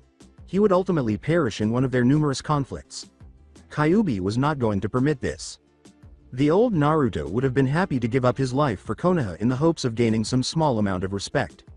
She chose to look for a reason to live because she clearly detested this notion. He would survive since Kyuubi would also perish if he did. Even though she would move on from it, she would still go to great lengths to prevent or postpone it. He would live for Hinata, as the girl would most likely commit suicide if he died. It's likely that she would kamikaze herself. He would live for other people. They would be devoted to one another. Having a purpose is the best way to stay alive. She had selected two talented but lonely kunoichi, Hinata and Anko. They were connected by their shared sorrow from the past. People like them would stick with it. They would remain faithful to one another and defend one another. They would eventually have to decide between Konoha and themselves. They would pick her new family, Kyuubi vowed to herself. It was the most fun she had had in a long time, after all. For her plans, Ino was both a boon and a hindrance. On the one hand, Ino had a comparatively happy life and had no reason to be against Konoha, in contrast to Hinata and Anko. It would be more difficult for the blonde Yamanaka to pick Naruto over Konoha if she joined their group, which would make things more difficult for the others. Conversely, Ino was a mind walker. It would be beneficial for them to have such a practical skill in their group. In addition, Ino was very attractive. Naruto would be upset if he found out what she was thinking. After all, she had vowed to support him no matter what, and Naruto was still determined to become the Hokage, albeit not as strongly as he had been. Many of his motivations for becoming Hokage were destroyed by his newly discovered mental maturity as well as the love he felt for Kyuubi and Hinata. He only chose to become the Hokage in order to be accepted and win the respect of the villagers, after all. In his innocent, childlike mind, Naruto believed that if he replaced the elderly man, he would also receive the same respect and affection as the village chief. Luckily, Naruto now understood that he would not be respected even if he were to become the Hokage. The fact that Naruto now had genuine love and affection was even more fortunate. The love he received from Hinata and Kyuubi and the friendship of Anko was far greater than the Hokage's respect. Nevertheless, Kyuubi's schemes might unnerve Naruto, who still aspired to be the Hokage. He may even consider it a betrayal. Kyuubi had a different perspective. She would be in favor of Naruto staying in a village that didn't give a damn about him. She would get ready for the moment when Naruto would have to make the difficult decision in the interim. Kyuubi was under no obligation to influence Naruto to select the better course of action. X. A distressed Ino made his way to the academy. She was still perplexed a week after she had entered Naruto's head. She had only loved Sasuke up until that point, but as she made her way home, all she could think about was Hinata, Kyuubi, and Naruto. Even Kyuubi was more of a myth than anything else, so she had never given them much thought in any way, so she was perplexed by the sudden, unfamiliar emotions. She also seemed to care more about Hinata than Sasuke now. She read more about her mind technique because she started to question whether something had happened during it. She found the issue. Only Junin with strong enough minds were taught this technique. Some of Naruto's memories and feelings were transferred to her because she lacked the mental fortitude and experience. What might have happened made the blonde shudder. She had disregarded the cautions when she first learned about the technique. Now she knew what might have happened. Despite the tragic nature of Naruto's life, Ino felt lucky that he was not a villain. He was actually quite pleasant. Ino regarded herself as fortunate that the blonde boy's affection for Hinata and Kyuubi and a few unpleasant memories were all she received. The outcome could have been considerably worse. Junin was the only one taught the technique, and for good reason. While mind walking is not particularly harmful when done by someone with a reasonably sane mind, it was not a good idea to use the technique on someone with a less sane mind. It was due to the danger of having such a mind. You might end up in the head of a crazy person who not only loved and thrived on murder, but also committed even more heinous crimes. A Yamanaka once had to repeatedly enter such a deranged mind in order to retrieve information. His mind eventually broke. He was discovered engaging in the same activities as the insane Nin. She ought to have exercised greater caution as a result. She spent too much time in Naruto's thoughts and lacked proper training. It wouldn't have been an issue if she had stopped her technique rather than letting Kyuubi show her so many memories. Unfortunately, she was overcome by her curiosity. She was going crazy over this. She missed Kyuubi's reassuring embrace, so she hardly slept. She wanted to talk about it, but with whom? She didn't want to violate the third's law, But she also didn't want to hurt Naruto by telling Kyuubi what she had learned. So that's it for today. I hope you guys enjoyed it. Don't forget to like, share and subscribe to the channel for more awesome stories like this. Thank you. See you all in my next video.